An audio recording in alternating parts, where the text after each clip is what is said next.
പ്രിയപ്പെട്ടവരെ, ദൈവവചനം നമ്മൾ ശ്രവിക്കാനിരിക്കുമ്പോൾ പ്രത്യേകമായിട്ട് ഓർക്കേണ്ട 2-3 കാര്യങ്ങൾ അച്ഛൻ ആമുഖമായിട്ടൊന്ന് ഓർമ്മപ്പെടുത്തട്ടെ.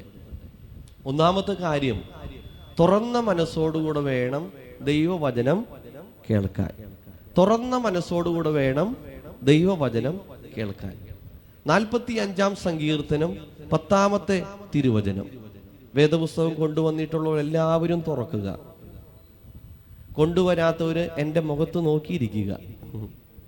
കൊണ്ടുവന്നിട്ടുള്ളവർ എല്ലാവരും തുറക്കുക, അല്ലാത്തവരൊക്കെ ശ്രദ്ധിച്ചിരിക്കുക. 45-ാം സങ്കീർത്തനം 10-ാമത്തെ തിരുവചനത്തിൽ പറയുന്നു, അല്ലയോ മകളെ, കേൾക്കുക, നോക്കുക, ചെവി ചായിക്കുക. അല്ലേ? അല്ലയോ മകളെ, കേൾക്കുക, നോക്കുക, ചെവി ചായിക്കുക. അപ്പോൾ തുറന്ന മനസ്സോടുകൂടെ ദൈവവചനം നമ്മൾ കേൾക്കണം. ഇവിടെ മഴ പെയ്തോ? ഇവിടെ അടുത്തെങ്ങാനും മഴ പെയ്തോ? ഇല്ല, പെയ്തു അല്ലേ? ഇന്നും മഴയ്ക്കുള്ളൊരു സാധ്യതയുണ്ട്. ഈ മഴയുള്ള ഒരു ദിവസം ഒരു വലിയ വാർപ്പും ഒരു കുപ്പിയും വെക്കണം. വാർപ്പ് എന്ന് പറഞ്ഞ് നിങ്ങൾക്ക് മനസ്സിലായോ? ഒരു വലിയ വാർപ്പും കുപ്പിയും വെക്കുക. 2 മണിക്കൂർ നന്നായിട്ട് ഇങ്ങനെ മഴ പെയ്തു. മഴ പെയ്തതിന് ശേഷം വാർപ്പും കുപ്പിയും പരിശോധിച്ച് നോക്കുക. വാർപ്പിൽ ധാരാളം വെള്ളം ലഭിക്കും, കുപ്പിയിലാണെങ്കിലോ കുറച്ച് വെള്ളം ലഭിക്കുള്ളൂ. എന്തുകൊണ്ടാണ് വാർപ്പിൽ ധാരാളം വെള്ളം ലഭിക്കുന്നത്? അതിൻ്റെ വാവട്ടം വലുതായതുകൊണ്ടാണ് അല്ലേ? കുപ്പിയുടെ വാവട്ടം ചെറുതായതുകൊണ്ട് കുറച്ച് വെള്ളം ലഭിക്കുള്ളൂ. അപ്പോൾ നമ്മൾ വന്നതുകൊണ്ട് കാര്യമില്ല അല്ലേ? റേഡിയോ പരസ്യം പറയുന്നത് പോലെ കേൾക്കൂ കേൾക്കൂ, കേട്ടുകൊണ്ടേയിരിക്കൂ അല്ലേ? അപ്പോൾ അങ്ങനെ കാര്യമില്ല. മറിച്ച് തുറന്ന മനസ്സോടുകൂടെ വേണം ദൈവവചനം കേൾക്കാൻ. ദൈവവചനം കേൾക്കാൻ. യിരെമ്യാ പ്രവാചകന്റെ പുസ്തകം 7-ാമത്തെ അധ്യായം 1 മുതലുള്ള തിരുവചനം. യിരെമ്യാ പ്രവാചകന്റെ പുസ്തകം 7-ാമത്തെ അധ്യായം 1 മുതലുള്ള തിരുവചനം. യഹോവയിൽ നിന്ന് യിരെമ്യാവിനുണ്ടായ അരുളപ്പാട് ഉണ്ടായതെന്നാൽ, നീ യഹോവയുടെ ആലയത്തിന്റെ വാതിൽക്കൽ നിന്നുകൊണ്ട് യഹോവയെ നമസ്കരിക്കുവാൻ ഈ വാതിൽ കൂടി കടക്കുന്നവനായ എല്ലാ യഹൂദ നിവാസികളുമേ, യഹോവയുടെ അരുളപ്പാട് കേൾക്കുവിൻ. യഹോവയുടെ അരുളപ്പാട് കേൾക്കുവിൻ. അതിനുശേഷം പറയാണ്, നിങ്ങളുടെ നടപ്പും പ്രവൃത്തികളും നന്നാക്കുവിൻ, എന്നാൽ ഞാൻ നിങ്ങളെ ഈ സ്ഥലത്ത് വസിക്കുമാറാക്കും. കണ്ടോ? അപ്പോൾ നമ്മൾ പരിശുദ്ധ അന്ത്രയോസ് പിതാവിന്റെ ഓർമ്മ പെരുന്നാളിനോടനുബന്ധിച്ച് നടത്തപ്പെടുന്ന ദൈവവചന ശുശ്രൂഷയിൽ സംബന്ധിക്കുമ്പോൾ തുറന്ന മനസ്സോടുകൂടെ നമ്മൾ ദൈവവചനം കേൾക്കണം. കേൾക്കുമ്പോൾ എന്ത് സംഭവിക്കും? നമ്മുടെ നടപ്പിലും വാക്കിലും പ്രവൃത്തിയിലും നമുക്ക് എന്ത് സംഭവിക്കണം? മാറ്റം ഉണ്ടാകണം. വിശുദ്ധ യോഹന്നാൻ എഴുതിയ സുവിശേഷം 4-ാമത്തെ അധ്യായത്തിൽ രാജഭൃത്യന്റെ മകനെ സുഖപ്പെടുത്തുന്ന ഒരു ഭാഗമാണ് അവിടെ നമ്മൾ വായിക്കുന്നത്. അതിന്റെ 4-ാമത്തെ അധ്യായം 50-ാമത്തെ വാക്യത്തിൽ നാം വായിക്കുന്നുണ്ട്, യേശു അവനോട്, പൊയ്ക്കൊള്ളുക, നിന്റെ മകൻ ജീവിച്ചിരിക്കുന്നു എന്ന് പറഞ്ഞു. യേശു പറഞ്ഞ വാക്ക് വിശ്വസിച്ച് ആ മനുഷ്യൻ പോയി. അപ്പോൾ ചെന്നപ്പോൾ എങ്ങനെയാണ്? മകൻ ജീവിച്ചിരിക്കുന്നതായിട്ട് കാണപ്പെട്ടു. അപ്പോൾ കണ്ടോ? അപ്പൊ തുറന്ന മനസ്സോടുകൂടെ ഈ ജീവനുള്ള വചനം നമ്മൾ കേൾക്കുമ്പോൾ നമ്മുടെ ജീവിതത്തില്, നമ്മുടെ വാക്കിലും പ്രവൃത്തിയിലുള്ള മാറ്റങ്ങൾ ഉണ്ടാകുമ്പോൾ, ഈ ദൈവവചനം വിശ്വസിക്കുമ്പോൾ നമുക്ക് എന്ത് ഉണ്ടാകും?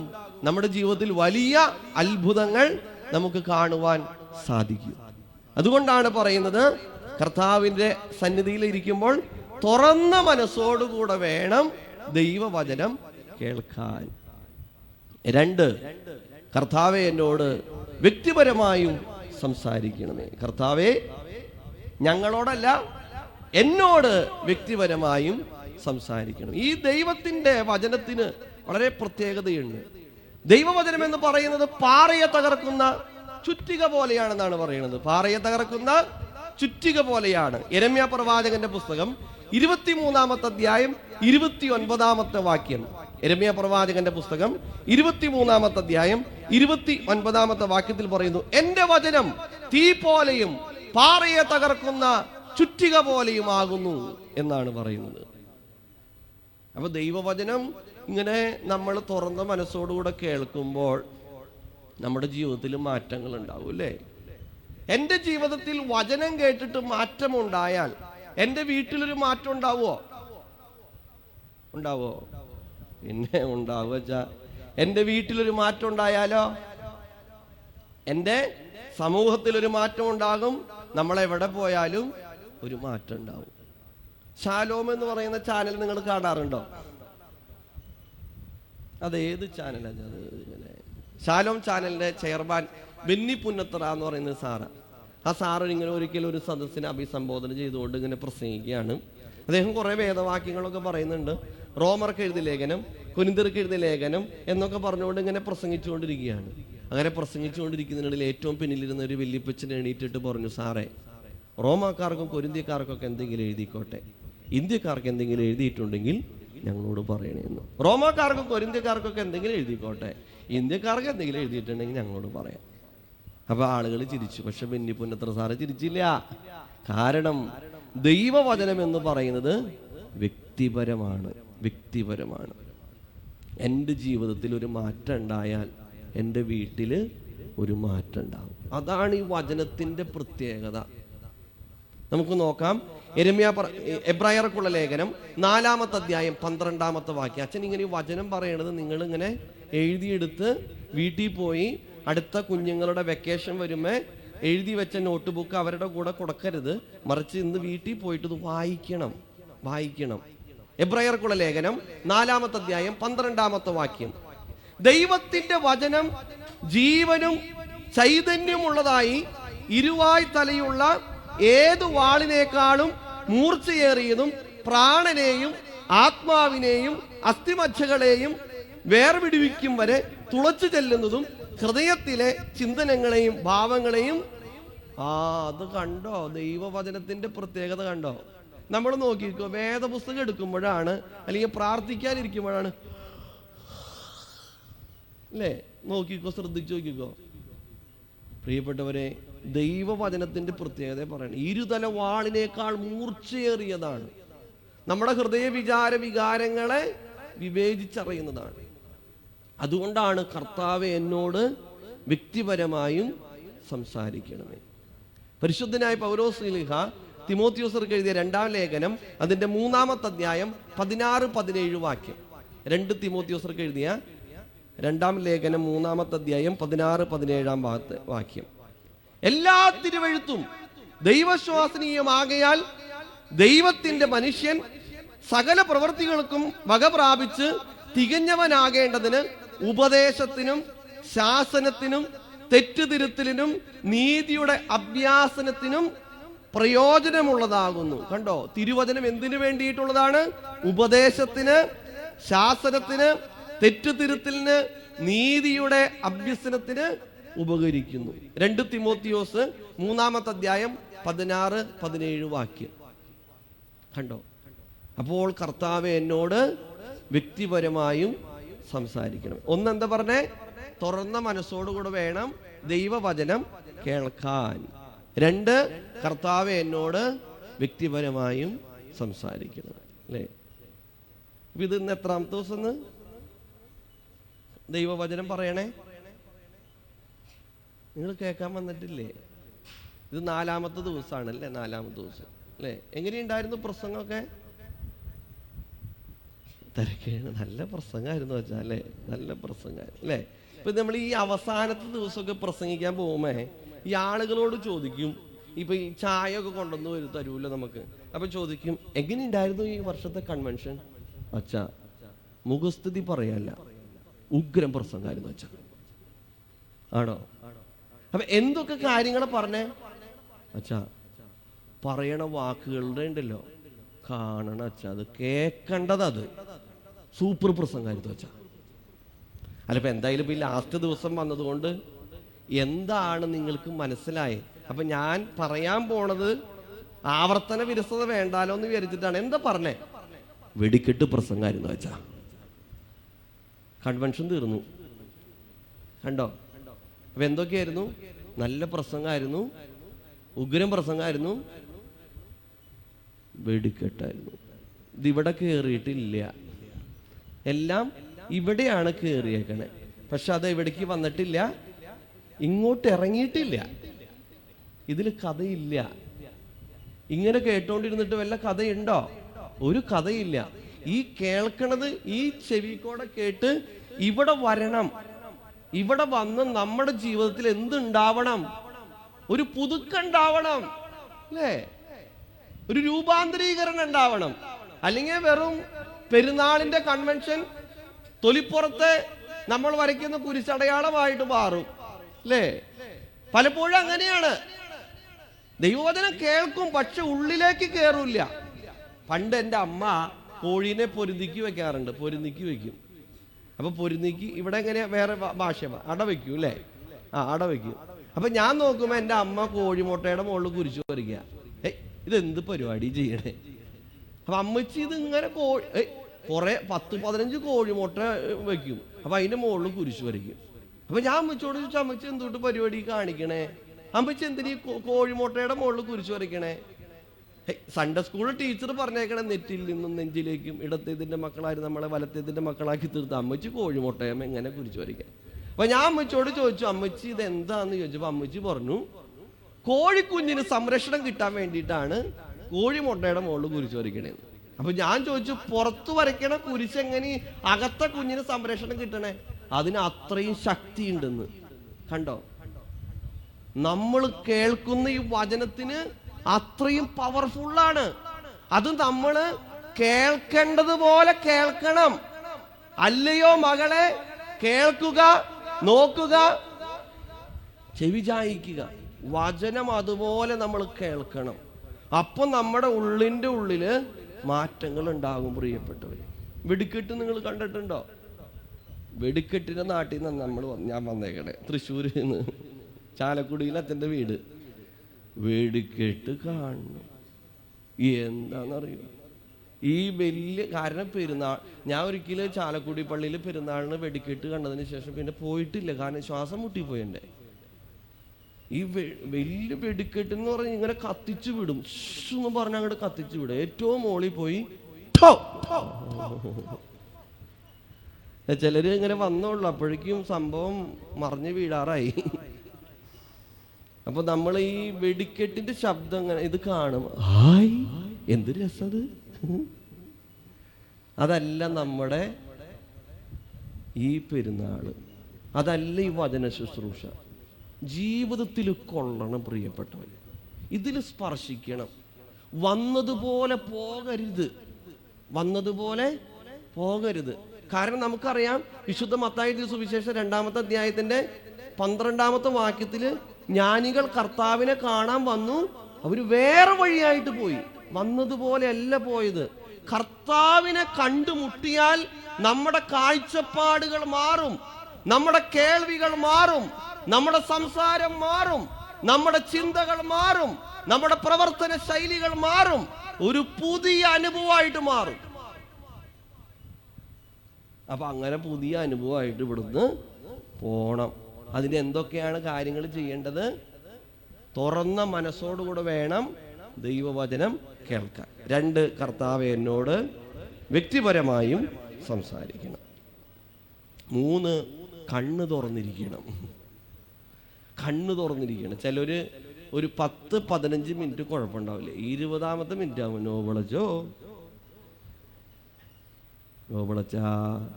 എനിക്ക് അങ്ങനെ വരാനുള്ള സമയം ഇല്ല, കാരണം ഇത് കഴിഞ്ഞിട്ട് എനിക്ക് വീട്ടിൽ പോകണം.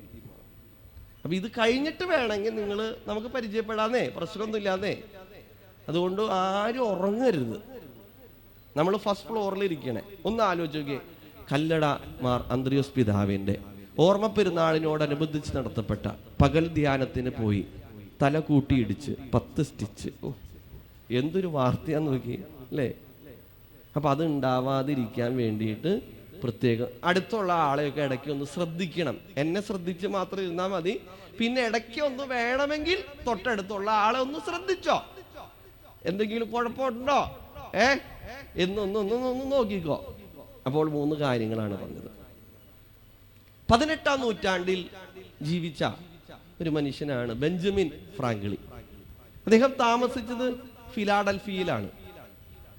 അദ്ദേഹത്തിന്റെ പ്രവർത്തനങ്ങളൊക്കെ ഫിലാഡൽഫിയയിലായിരുന്നു. ഏകദേശം വൈകുന്നേരം ആയി കഴിഞ്ഞാൽ ആ സ്ഥലത്തൊക്കെ ഭയങ്കര കുറ്റാക്കൂരി ഇരുട്ടാണ്. ആളുകളൊക്കെ ആ വഴി കൂടെ പോകുമ്പോൾ പലപ്പോഴും തട്ടി വീണിട്ടുണ്ട്. കാരണം അവിടെ വിളക്കില്ല, പ്രകാശമില്ല.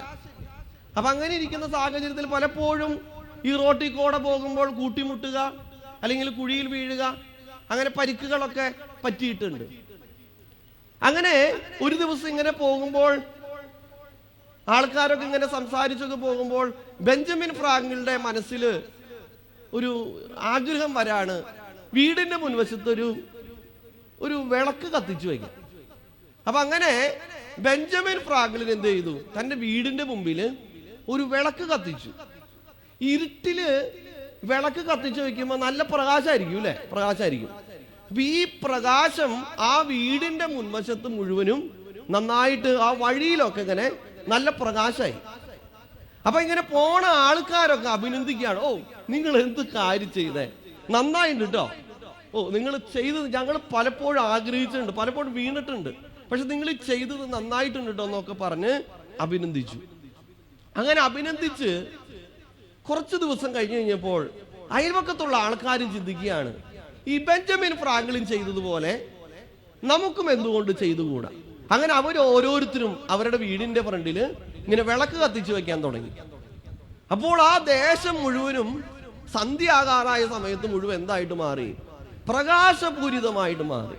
ഒരാൾ ചെയ്തതിന്റെ ആഫ്റ്റർ ഇഫക്റ്റ് ആണ് അവിടെ മുഴുവനും പ്രകാശമായി തീർന്നത്. ആളുകളൊക്കെ ആ ദേശത്തിലുള്ള ആൾക്കാർ അഭിനന്ദിക്കാൻ തുടങ്ങി, ഞങ്ങൾ ഇത്രയും നാൾ ഇരുട്ടിലൂടെയാണ് പോയത്, പക്ഷെ നിങ്ങൾ ഈ ചെയ്ത ഈ നല്ല പ്രവൃത്തി ഉണ്ടല്ലോ, നിങ്ങൾ അഭിനന്ദിക്കുന്നു എന്നൊക്കെ പറഞ്ഞുകൊണ്ട് അവരെ പുകഴ്ത്തി സംസാരിച്ചു. ഫിലാഡൽഫിയ എന്ന വാക്കിന്റെ അർത്ഥം സഹോദര സ്നേഹം എന്നാണ്. സഹോദര സ്നേഹം, ആ സഹോദര സ്നേഹം ആ ദേശത്ത് അർത്ഥപൂരിതമായിട്ട് മാറി. നമ്മുടെ ജീവിതത്തിലും പ്രിയപ്പെട്ടവരെ ഇതുപോലെ ഇരുണ്ട ഒരു അവസ്ഥയെക്കൂടെ പോണ വ്യക്തിയാണോ എന്ന് നമ്മൾ പരിശോധിക്കണം. എന്ത് തീരുമാനമെടുക്കണമെന്നറിയില്ല. ചില കാര്യങ്ങളൊക്കെ വരുമ്പോൾ എന്ത് തീരുമാനമെടുക്കണമെന്ന് അറിയാത്ത സാഹചര്യത്തിലൂടെ കടന്നു പോകുന്ന വ്യക്തിയാണോ? പ്രാർത്ഥിച്ചിട്ടും ഉത്തരമില്ല. പള്ളിയിൽ വരുന്നുണ്ട്, വേദപുസ്തകം വായിക്കുന്നുണ്ട്, നോമ്പെടുക്കുന്നുണ്ട്, വിശുദ്ധ കുർബാനയിലൊക്കെ സംബന്ധിക്കുന്നുണ്ട്, പ്രാർത്ഥിക്കുന്നുണ്ട്, പക്ഷെ ചില സമയങ്ങളിലൊന്നും നമുക്ക് പ്രാർത്ഥനയ്ക്ക് നമ്മൾ പ്രതീക്ഷിച്ച രീതിയിലുള്ള ഉത്തരം കിട്ടുന്നില്ല. അങ്ങനെ ഇരുട്ട് കട്ട പിടിച്ച അവസ്ഥയെക്കൂടെ പോകുന്ന വ്യക്തിയാണോ? ചുറ്റും ആളുകളൊക്കെ ഉണ്ട്, പക്ഷെ ഒരു ഒറ്റപ്പെട്ട അവസ്ഥ. അങ്ങനെ വേദനയോടുകൂടെ എല്ലാവരും ഉണ്ട്, ഭാര്യയുണ്ട്, ഭർത്താവുണ്ട്, മക്കളുണ്ട്, സഹോദരങ്ങളുണ്ട്, അയൽവക്കക്കാരുണ്ട്, പക്ഷേ എല്ലായിടത്തും ഒരു ഒറ്റപ്പെട്ട അവസ്ഥയിലൂടെ കടന്നു പോകുന്ന വ്യക്തിയാണോ? ചില സമയങ്ങളിലൊക്കെ നമ്മൾ പറയാറുണ്ട്, ഈ ദൈവത്തിന് കണ്ണില്ലേ കാതില്ലേ എന്നുള്ള ഒരു വേദനിപ്പിക്കുന്ന അനുഭവം ഉണ്ടായിട്ടുണ്ട്. തുടരെയുള്ള രോഗങ്ങൾ, സാമ്പത്തിക ബുദ്ധിമുട്ട്, ഭയം, ഇങ്ങനെയുള്ള മേഖലയെക്കൂടെ പോകുന്ന വ്യക്തിയാണോ? ഇവിടെയാണ് ഇന്നത്തെ തിരുവചനം നമ്മളെ കൊണ്ടുപോകുന്നത്. 2 ശമൂവേൽ 22-ാമത്തെ അധ്യായം 29-ാമത്തെ വാക്യം. 2 ശമൂവേൽ 22-ാം അധ്യായം 29-ാമത്തെ വാക്യം. യഹോവേ നീ എന്റെ ദീപമാകുന്നു, യഹോവ എന്റെ അന്ധകാരത്തെ പ്രകാശമാക്കും. യഹോവേ നീ എന്റെ ദീപമാകുന്നു, യഹോവ എന്റെ അന്ധകാരത്തെ പ്രകാശമാക്കും. ഈ വേദഭാഗം ദാവീദ് പറയുമ്പോൾ ഇത് വെറും ഒരു സുന്ദര വാക്യമൊന്നുമല്ല. രക്തവും കണ്ണുനീരും പ്രാർത്ഥനയും അനുഭവവും ചേർന്ന ഒരു സാക്ഷ്യമാണ് ഇവിടെ നമുക്ക് കാണുവാൻ കഴിയുന്നത്. ഈ ഭാഗം ദാവീദ് പറയുന്ന സ്തോത്രഗീതത്തിലെ ഒരു വാക്യം മാത്രമാണ്. ദാവീദിന്റെ ജീവിതം നോക്കിയാൽ അവൻ അനുഭവിച്ച ഇരുട്ടുകൾ അനവധിയാണ്. ഇത് അച്ഛൻ പറയുമ്പോൾ നിങ്ങളുടെ ജീവിതത്തിലും നമുക്ക് തോന്നാം പ്രിയപ്പെട്ടവരെ. ദാവീദിന്റെ ജീവിതത്തില് ഇരുട്ട് അനുഭവപ്പെട്ട മേഖലകളുണ്ട്. 1 കുടുംബത്തിലെ അവഗണന, 2 ശൗലിന്റെ പീഡനം, 3 ഒളിവ് ജീവിതം, 4 സ്വന്തം പാപം. ഈ മേഖലകളിൽ കൂടെ ഇരുട്ട് കട്ട പിടിച്ച അവസ്ഥയിലൂടെ പോയ വ്യക്തിയായിരുന്നു. ആരാ പ്രിയപ്പെട്ടവരെ? ദാവീദ്, അല്ലേ? ദാവീദ്. കുടുംബത്തിലെ അവഗണന നമുക്കെടുക്കാം. 1 ശമൂവേൽ 16-ാമത്തെ അധ്യായം. 1 ശമൂവേൽ 16-ാമത്തെ അധ്യായത്തിൽ നമുക്ക് വായിക്കാം. 1 ശമൂവേൽ 16-ാമത്തെ അധ്യായം. അച്ഛൻ വായിക്കാം. ഇങ്ങനെയാണ് നമ്മൾ അവിടെ വായിക്കുന്നത്. അനന്തരം യഹോവ ശമൂവേലിനോട്, ഇസ്രായേലിന്റെ രാജസ്ഥാനത്ത് നിന്ന് ഞാൻ ശൗലിനെ തള്ളി എന്നറിഞ്ഞിരിക്കെ നീ അവനെ കുറിച്ച് എത്രത്തോളം ദുഃഖിക്കും? കൊമ്പിൽ തൈലം നിറച്ച് പുറപ്പെടുക. ഞാൻ നിന്നെ ബെത്ലഹേമിനായ ഇശായിയുടെ അടുക്കൽ അയക്കും. അവന്റെ മക്കളിൽ ഞാൻ ഒരു രാജാവിനെ കണ്ടിരിക്കുന്നു എന്ന് കൽപ്പിച്ചു. അതിന് ശമൂവേൽ, ഞാൻ എങ്ങനെ പോകും? ശൗൽ കേട്ടാൽ എന്നെ കൊല്ലുമെന്ന് പറഞ്ഞു. അപ്പോൾ യഹോവ, നീ ഒരു പശുക്കിടാവിനെയും കൊണ്ടുചെന്ന് ഞാൻ യഹോവയ്ക്ക് യാഗം കഴിക്കാൻ വന്നിരിക്കുന്നു എന്ന് പറയുക. ഇശായിയെയും യാഗത്തിന് ക്ഷണിക്കുക. നീ ചെയ്യേണ്ടത് എന്തെന്ന് ഞാൻ അന്നേരം നിന്നോട് അറിയിക്കും. ഞാൻ പറഞ്ഞു തരുന്നവനെ നീ എനിക്കായിട്ട് അഭിഷേകം ചെയ്യണം. യഹോവ കൽപ്പിച്ചതുപോലെ ശമൂവേൽ ചെയ്തു. ബെത്ലഹേമിൽ ചെന്നു. പട്ടണത്തിലെ മൂപ്പന്മാർ അവന്റെ വരവിൽ വിറച്ചുകൊണ്ട് അവൻ എതിരേറ്റു. നിന്റെ വരവ് ശുഭം തന്നെയോ എന്ന് ചോദിച്ചു. അതിനവൻ, ശുഭം തന്നെ. ഞാൻ യഹോവയ്ക്ക് യാഗം കഴിക്കുവാൻ വന്നിരിക്കുന്നു. നിങ്ങളെ തന്നെ ശുദ്ധീകരിച്ച് എന്റെ കൂടെ യാഗത്തിന് വരുവീൻ എന്ന് പറഞ്ഞു. അവൻ ഇശായെയും അവന്റെ മക്കളെയും ശുദ്ധീകരിച്ച് അവരെയും യാഗത്തിന് ക്ഷണിച്ചു. ഇതിനു ശേഷം നമുക്ക് പ്രിയപ്പെട്ടവരെ, ആരാണ് ശൗലിന് പകരം അടുത്ത രാജാവ് എന്ന് കാണാൻ വേണ്ടിയിട്ട് പോവുകയാണ്. അങ്ങനെ ആദ്യത്തെ മകൻ വരുന്നു. ആരാണ് വരുന്നത്? ഏലിയാബ് വരാണ്. ഏലിയാബ് വരുമ്പോൾ അവൻ അഭിഷേകം ചെയ്യാൻ വേണ്ടിയിട്ട് ശമൂവേൽ ഒരുങ്ങാണ്. അപ്പോൾ വരുമ്പോൾ തന്നെ നല്ല കാണാൻ ഭംഗിയുള്ളതാ. ഒത്ത പൊക്കം, ഒത്ത വണ്ണം. അടുത്ത രാജാവിന്റെ എല്ലാ ഗുണങ്ങളും ഇങ്ങനെ കാണുമ്പോ തന്നെ ഉണ്ട്. പുറമേന്ന് കാണുമ്പേ ഉണ്ട്. അപ്പൊ ഇവന് അഭിഷേകം ചെയ്യാൻ വേണ്ടി തുടങ്ങിയപ്പോ ദൈവം പറഞ്ഞു, അവന്റെ പൊക്കമോ അവന്റെ നീളമോ ഒന്നും നോക്കണ്ട. മനുഷ്യൻ ബാഹ്യമായി നോക്കുന്നു, ദൈവമോ ഇവിടെയാണ് നോക്കണേ. നമ്മളെവിടെ നോക്കണേ? ഇപ്പൊ ചിലര് പറയണല്ലേ, ദൈവമേ തുണി അഴയത്ത് ഇട്ടിട്ട് വന്നേക്ക, അയ്യോ, അല്ലേ? അങ്ങനെ ചിന്തിച്ചിരിക്കില്ലേ? അങ്ങനെയുള്ളവരോടെ പറയണേ. പ്രിയപ്പെട്ടവരെ, കർത്താവ് തുണി ഉണങ്ങും, ഉച്ചകഴിഞ്ഞ് ഉണങ്ങും കേട്ടോ, കുഴപ്പമില്ല, നല്ല വെയിലുണ്ടാവും. ഇപ്പൊ നല്ല മഴ പെയ്യട്ടെ. അപ്പോൾ പ്രിയപ്പെട്ടവരെ, ഹൃദയത്തെയാണ് നോക്കണത്, ഹൃദയത്തെ. 1-ാമത്തെ മകൻ വന്നു ഏലിയാബ്. 2-ാമത്തെ മകൻ വന്നു ആമീനാദാബ്. അങ്ങനെ 7 എണ്ണം വന്നു. 7 എണ്ണം വന്നിട്ടും പറ്റിയില്ല. ശമ്മയും വരുത്തി, ഇവനെ യഹോവ തെരഞ്ഞെടുത്തില്ല എന്ന് അവൻ പറഞ്ഞു. അങ്ങനെ ഇശായി 7 പുത്രന്മാരെ ശമൂവേലിന്റെ മുമ്പിൽ വരുത്തി. എന്നാൽ ശമൂവേൽ ഇശായിയോട്, യഹോവ ഇവരെ തെരഞ്ഞെടുത്തിട്ടില്ല എന്ന് പറഞ്ഞു. നിന്റെ പുത്രന്മാർ എല്ലാവരും ആയോ? ഇശായിയോട് ചോദിക്കുകയാണ്, നിന്റെ പുത്രന്മാരെല്ലാവരും ആയോ? അപ്പോൾ ശമൂവേൽ ചോദിച്ചതിന് ഇശായി പറയാണ്, ഇനി ഒരാളുണ്ട്, അവന് പ്രത്യേകിച്ച് അവൻ ആടിനെ മേയ്ക്കാൻ വിട്ടേക്കാണ്. കണ്ടോ, അവൻ ആടിനെ മേയ്ക്കാൻ അവന് ഒന്നുമില്ലാന്നേ, അല്ലേ? ഒരു അവഗണനയായിരുന്നു. ദാവീദിന്റെ ജീവിതത്തിൽ അവഗണന ഉണ്ടായിരുന്നു. ഇതുപോലെ ആ അവഗണനയിൽ നിന്നാണ് അവനെ വരുത്തിയിട്ടാണ് ഇനി നമ്മള് ഭക്ഷണം കഴിക്കണുള്ളൂ എന്ന് പറഞ്ഞു. കണ്ടോ, ഇതാണ് നമ്മുടെ ചില സമയങ്ങളിൽ വാലല്ല തലയാക്കുമെന്ന് പറയണേ. കണ്ടോ, അവഗണിക്കപ്പെട്ടവനെയാണ്, അല്ലേ, കഴിവ് കുറഞ്ഞവരെയാണ് തമ്പുരാൻ കൂടുതൽ. കാരണം അവരെ നമുക്ക് നിറഞ്ഞിരിക്കുന്ന പാത്രത്തെ നമുക്ക് നിറയ്ക്കാൻ പറ്റുമോ? ഇല്ല, ശൂന്യമായതാണ് നിറയ്ക്കാൻ പറ്റുള്ളൂ. അപ്പൊ അങ്ങനെ ദാവീദിന് വിളിക്കുകയാണ്. ആ ദാവീദിനെയാണ് അടുത്ത രാജാവായിട്ട് അഭിഷേകം ചെയ്തത്. അപ്പോൾ പ്രിയപ്പെട്ടവർ, ഇവിടെയാണ് നമ്മുടെ ജീവിതം ഇങ്ങനെ അവഗണിക്കപ്പെട്ട ദാവീദിനെ ദൈവം തമ്പുരാൻ തിരഞ്ഞെടുക്കുകയാണ്. നമ്മൾ ചിലപ്പോൾ ഇങ്ങനെയാണ് കുടുംബങ്ങളിൽ താരതമ്യം ചെയ്യുക, അല്ലേ? നമ്മൾ അടുത്ത വീട്ടിലുള്ള കണ്ടറാ, നോക്കി പഠിക്കടാ, നിന്നെ ആ സ്കൂളിൽ തന്നെയല്ലേ വിടണേ, കണ്ട മോളെ കണ്ട് പഠിക്ക്. നിങ്ങൾ ഒരുമിച്ചല്ല പോണത്. താരതമ്യം ചെയ്യുക. അത് അവഗണിക്കണേന് തുല്യാണ്. കാരണം 127 സങ്കീർത്തനം 3 തിരുവചനം പറയുന്നു, മക്കൾ യഹോവ നൽകുന്ന അനുഗ്രഹവും ഉദരഫലം അവൻ തരുന്ന പ്രതിഫലവുമാണ്. ദൈവം തരുന്ന നിധിയാണ് മക്കള്, അല്ലേ? ദൈവം തരുന്ന നിധികളാണ് മക്കള്. ഒന്നാമത്തെ കുഞ്ഞുണ്ടായപ്പോൾ പറഞ്ഞു നിധി, രണ്ടാമത്തെ കുഞ്ഞുണ്ടായപ്പോൾ പറഞ്ഞു മതി, മൂന്നാമത്തെ കുഞ്ഞുണ്ടായപ്പോൾ പറഞ്ഞു വിധി, നാലാമത്തെ കുഞ്ഞുണ്ടായപ്പോൾ പറഞ്ഞു വലിയ ചതിയായിട്ടോ. ചതി ഇണ്ടോ? വിധി ഇണ്ടോ? മതിയച്ചാ മതി, അല്ലേ? അപ്പൊ ദൈവം അങ്ങനെ തന്ന നിധികളാണ് നമ്മുടെ കുഞ്ഞുങ്ങള്. അപ്പൊ നമ്മുടെ അയൽവക്കത്തുള്ള ആള് കുഞ്ഞുങ്ങളെ നോക്കിക്കൊണ്ടാണോ താരതമ്യപ്പെടുത്തേണ്ടത്? അല്ല. നമുക്ക് ദൈവം തന്ന കുഞ്ഞുങ്ങൾക്ക് വേണ്ടി നന്നായി പ്രാർത്ഥിക്കുമ്പോൾ അവർക്ക് പഠിക്കാനുള്ള കൃപ കിട്ടും. പ്രിയപ്പെട്ടവരെ, അവരൊരിക്കലും താരതമ്യം ചെയ്യരുത്. നമ്മുടെ ഭർത്താക്കന്മാരെ നോക്കി, അതായത് അടുത്തുള്ള ഭർത്താക്കന്മാർ കണ്ടോ, ആരെങ്കിലും താരതമ്യപ്പെടുത്തുവോ? താരതമ്യപ്പെടുത്തില്ല. കണ്ടോ? ഒരിക്കലും താരതമ്യം ചെയ്യാൻ ഇടയാകരുത് പ്രിയപ്പെട്ടവരെ. കാരണം അവിടെയൊക്കെ ജീവിതത്തിൽ ഇരുട്ട് അനുഭവപ്പെടും. അങ്ങനെ വരുമ്പോൾ ആത്മവിശ്വാസക്കുറവുണ്ടാവും, അസൂയ ഉണ്ടാകും, കോപം ഉണ്ടാവും.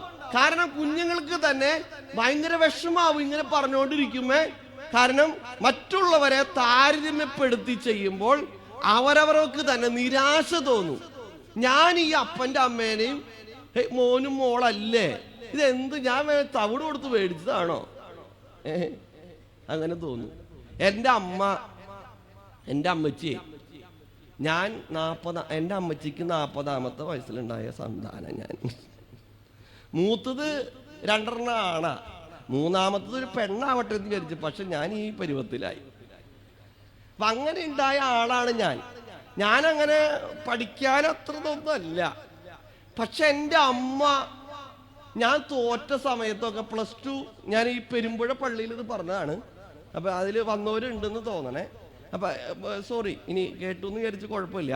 അപ്പോൾ ഞാൻ 4 പ്രാവശ്യം എഴുതിയതിന് ശേഷമാണ് +2. എന്നെ കണ്ടാൽ നിങ്ങൾക്ക് തോന്നുമോ അങ്ങനെയൊക്കെ? ചിലര് പറയും ഈ അച്ഛൻ കള്ളം പറയണതാന്ന് പറയണേ. പക്ഷെ അങ്ങനെ 4ാമത്തെ പ്രാവശ്യം എഴുതി ജയിച്ച ആളാ. ഓരോ പ്രാവശ്യം തോക്കുമ്പോ എൻ്റെ അമ്മ പറയും, മോനെ നീ അടുത്ത പ്രാവശ്യം ജയിക്കൂടാ. 2ാമത്തെ പ്രാവശ്യം തോക്കുമ്പോ വീണ്ടും പറയും, മോനെ നീ അടുത്ത പ്രാവശ്യം ജയിക്കൂടാ. 3ാമത്തെ പ്രാവശ്യം തോറ്റപ്പോഴും പറയും, മോനെ അടുത്ത പ്രാവശ്യം നീ ജയിക്കൂടാ. പക്ഷെ എൻ്റെ അയൽവക്കക്കാരൊക്കെ എന്നോട് പറഞ്ഞിട്ടുണ്ട്, നോബിൾ കയ്യക്ഷരം നന്നാക്കാൻ പോവാണല്ലേ എന്ന് പറയുമ്പോൾ എൻ്റെ അമ്മ എന്നെ പ്രോത്സാഹിപ്പിച്ചു. അതുകൊണ്ടാണ് നിങ്ങളുടെ മുമ്പിൽ നിൽക്കുന്ന നോബിൾ അച്ഛനായിട്ട് ഇങ്ങനെ വചനം പറയാൻ ദൈവകൃപ കിട്ടിയത്. അപ്പോൾ നമ്മുടെ കുഞ്ഞുങ്ങളെ അവഗണിക്കരുത്. അതായത് ഒരിക്കലും താരതമ്യം ചെയ്യരുത് പ്രിയപ്പെട്ടവരെ. അതൊരു അവഗണനയാണ്. അതുപോലെ തന്നെയാണ് കേൾക്കാത്ത മനോഭാവം. നമ്മുടെ കുഞ്ഞുങ്ങൾ സ്കൂള് വിട്ടു വന്നാൽ അവരെ കേൾക്കണം. നമുക്കതിനെന്തില്ല, സമയമില്ല. എനിക്ക് വല്ല പണിയില്ല. നിനക്ക് ഇവിടെ മനുഷ്യരിവിടെ രാവിലെ മുതൽ പണി എടുത്തോണ്ടിരിക്കുക, അതിൻ്റെ ഇടയ്ക്ക് നിന്റെ വർത്താനം, അല്ലേ? പിള്ളേരെ, കാരണം ചെറുപ്പം മുതൽ ആ കുട്ടികളെ കേൾക്കുമ്പോൾ ആ കുട്ടികൾ നമ്മളോട് ചേർന്ന് നിൽക്കും. ഇപ്പൊ ഒരിക്കലും ഒരു കുഞ്ഞ് സ്കൂള് വിട്ടു വന്നിട്ട് അമ്മയോട് പറഞ്ഞു, അമ്മേ ഇന്നൊരു പൂമ്പാറ്റ ക്ലാസ് റൂമിൽ വന്നു. അത് കഴിഞ്ഞിട്ടേ ആ പൂമ്പാറ്റ, നീ പൂമ്പാറ്റനെ കാണാനോടാണ് സ്കൂളിൽ പോയെന്ന് പറഞ്ഞു. പിന്നെ അവൻ മനസ്സ് തുറന്നിട്ടില്ല. അവൻ അന്ന് ആ അമ്മ ഇരുന്ന് കേൾക്കണ്ടേ, മോനെ ആ പൂമ്പാറ്റ എന്നിട്ട് എന്താ സംഭവിച്ചു? അത് എൻ്റെ ആ പൊന്നെ അമ്മേ, അത് അവിടെ ഇവിടെയൊക്കെ പറഞ്ഞ് ടീച്ചറുടെ തലയിൽ പോയി, അത് കഴിഞ്ഞ് ജനലിൻ്റെ ഉള്ളിൽ കൂടെ അങ്ങോട്ട് പോയി. കണ്ടോ? ഇന്ന് അതുകൊണ്ട് എന്തായി? നമുക്ക് മാതാപിതാക്കന്മാർക്ക് സമയമില്ലാത്തതുകൊണ്ട് കുഞ്ഞുങ്ങൾ മൊബൈൽ ഫോൺ, എന്നിട്ട് നമ്മൾ പറയോ കൊച്ചു ഫോൺ അഡിക്റ്റ് അച്ഛാ, ഒന്ന് എവിടെന്ന് പ്രാർത്ഥിച്ച് ഇത് മാറ്റാൻ പറ്റും? സദൃശ്യവാക്യം 22:6 പറയുന്നു, ബാലൻ നടക്കേണ്ടുന്ന വഴിയിൽ അവൻ അഭ്യസിപ്പിക്കൂ, അവൻ വൃദ്ധനായാലും വിട്ടുമാറില്ല. സൂര്യകാന്തി പൂവ് സൂര്യന്റെ വെളിച്ചത്തിലേക്ക് വളയുള്ളൂ. അപ്പൊ എവിടേക്കാ? അതുകൊണ്ട് ഈ തെറ്റായ സ്നേഹബന്ധത്തിലേക്ക് പോകുമ്പോൾ നമ്മൾ മനസ്സിലാക്കേണ്ട, നമ്മൾ അവർക്ക് കൊടുക്കേണ്ട പരിഗണന കൊടുത്തിട്ടില്ല, അവരെ കേട്ടിട്ടില്ല. അപ്പൊ കേൾക്കേണ്ടടുത്തേക്ക് അവര് വളയും. അത് ചെയ്തിട്ട് കാര്യമുണ്ടോ? നമ്മൾ പറഞ്ഞിട്ട് കാര്യമുണ്ടോ? കാര്യമില്ല. നമ്മുടെ ജീവിത പങ്കാളിനെ നമ്മൾ കേൾക്കണം. കേൾക്കാറുണ്ടോ? അല്ലെ? ആദ്യം നാളിലുള്ള എന്തായിരുന്നു സ്നേഹം അല്ലെ? പ്രൈവറ്റ് ബസ്സിൽ കയറി കഴിഞ്ഞാൽ അതായത് ഒരു സീറ്റിൽ 2 പേർക്ക് ഇരിക്കാൻ പറ്റുകയാണെങ്കിലാ കേറാറുള്ളൂ. ആ മുട്ടി ഉരുമി പോകുമ്പോ ഒരു സന്തോഷം. ഒരു കൊച്ചാവട്ടെ പിന്നെ സീറ്റ് മുന്നിലും പിന്നിലാവും. പിന്നെ 2 കുട്ടികളാവട്ടെ, അതെ ഞാൻ അവിടെ കണ്ടേക്കാം, നീ അങ്ങോട്ട് വന്നേരാ കേട്ടോ. അപ്പൊ നമുക്ക് ആദ്യത്തെ സ്നേഹം ഉണ്ടോ? സംസാരിക്കാറുണ്ടോ വീട്ടില്? പഞ്ചസാര മറ്റേ തേയിലപ്പൊടി മേടിച്ചുകൊണ്ടിരുന്ന കാര്യമല്ല, അല്ലാതെ മനസ്സ് തുറന്ന് സംസാരിക്കാറുണ്ടോ? കേൾക്കാറുണ്ടോ? ഇതൊക്കെ അവഗണനയുടെ ഒരു ഭാഗമാണ് പ്രിയപ്പെട്ടവരെ. നമ്മളൊക്കെ പറയാറുണ്ട്, അതായത് ഒഴിഞ്ഞു മാറി പോകുമ്പോൾ മനസ്സിലാക്കേണ്ടത് എനിക്ക് വിലയില്ല എന്ന സന്ദേശമാണ് ഇതിന്റെ അർത്ഥം. എനിക്ക് വിലയില്ല. വിലയുണ്ടെങ്കിൽ കേൾക്കൂലോ, വിലയുണ്ടെങ്കിൽ പറയണത് കേൾക്കൂലോ. ഇവിടെയാണ് നമ്മൾ മനസ്സിലാക്കേണ്ടത്. അവരുടെ ഹൃദയം അടച്ചു പൂട്ടും, പിന്നീട് തുറന്ന് സംസാരിക്കില്ല. ഇന്നത്തെ കുടുംബത്തിലെ മഹാഭൂരിപക്ഷം പ്രശ്നങ്ങൾ ഇതാ. പരസ്പരമുള്ള സംസാരം ഇല്ല, പരസ്പരമുള്ള സംസാരങ്ങൾ ഇല്ല എന്നുള്ളതാണ്. പണ്ട് കാലത്ത് അങ്ങനെയല്ല. അതായത് നമ്മള് വൈകുന്നേരം ആകുമ്പോൾ ഒരു പായൊക്കെ ഇട്ട് പാട്ടൊക്കെ പാടി വേദോത്സവമൊക്കെ വായിച്ച് പ്രാർത്ഥിച്ചതിന് ശേഷം നമ്മൾ ആ പായയിൽ തന്നെ ഇരിക്കും. എന്നിട്ട് പിന്നെ കുറച്ച് വർത്തമാനങ്ങളൊക്കെ പറഞ്ഞ് അതിന് ശേഷമാണ് ഭക്ഷണം കഴിക്കുള്ളൂ. ആ ഭക്ഷണം കഴിക്കുമ്പോൾ നമ്മൾ എന്ത് ചെയ്യും? സംസാരിക്കും. ഇന്ന് അങ്ങനെ ഉണ്ടോ? കുടുംബ പ്രാർത്ഥന ഉണ്ടോ?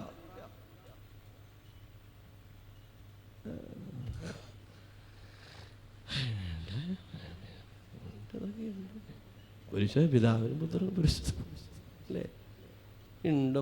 ഒരുമിച്ചുള്ള പ്രാർത്ഥന ഉണ്ടോ? ഒരുമിച്ചുള്ള സംസാരം ഉണ്ടോ? ഒരുമിച്ചുള്ള ഇന്ന് ഭക്ഷണം ഒരുമിച്ചാണ് കഴിക്കണേ. ഒരാള് ടിവിയുടെ മുന്നിൽ, ഒരാള് മൊബൈൽ ഫോൺ നോക്കി. ഇതാണ് പരിപാടി.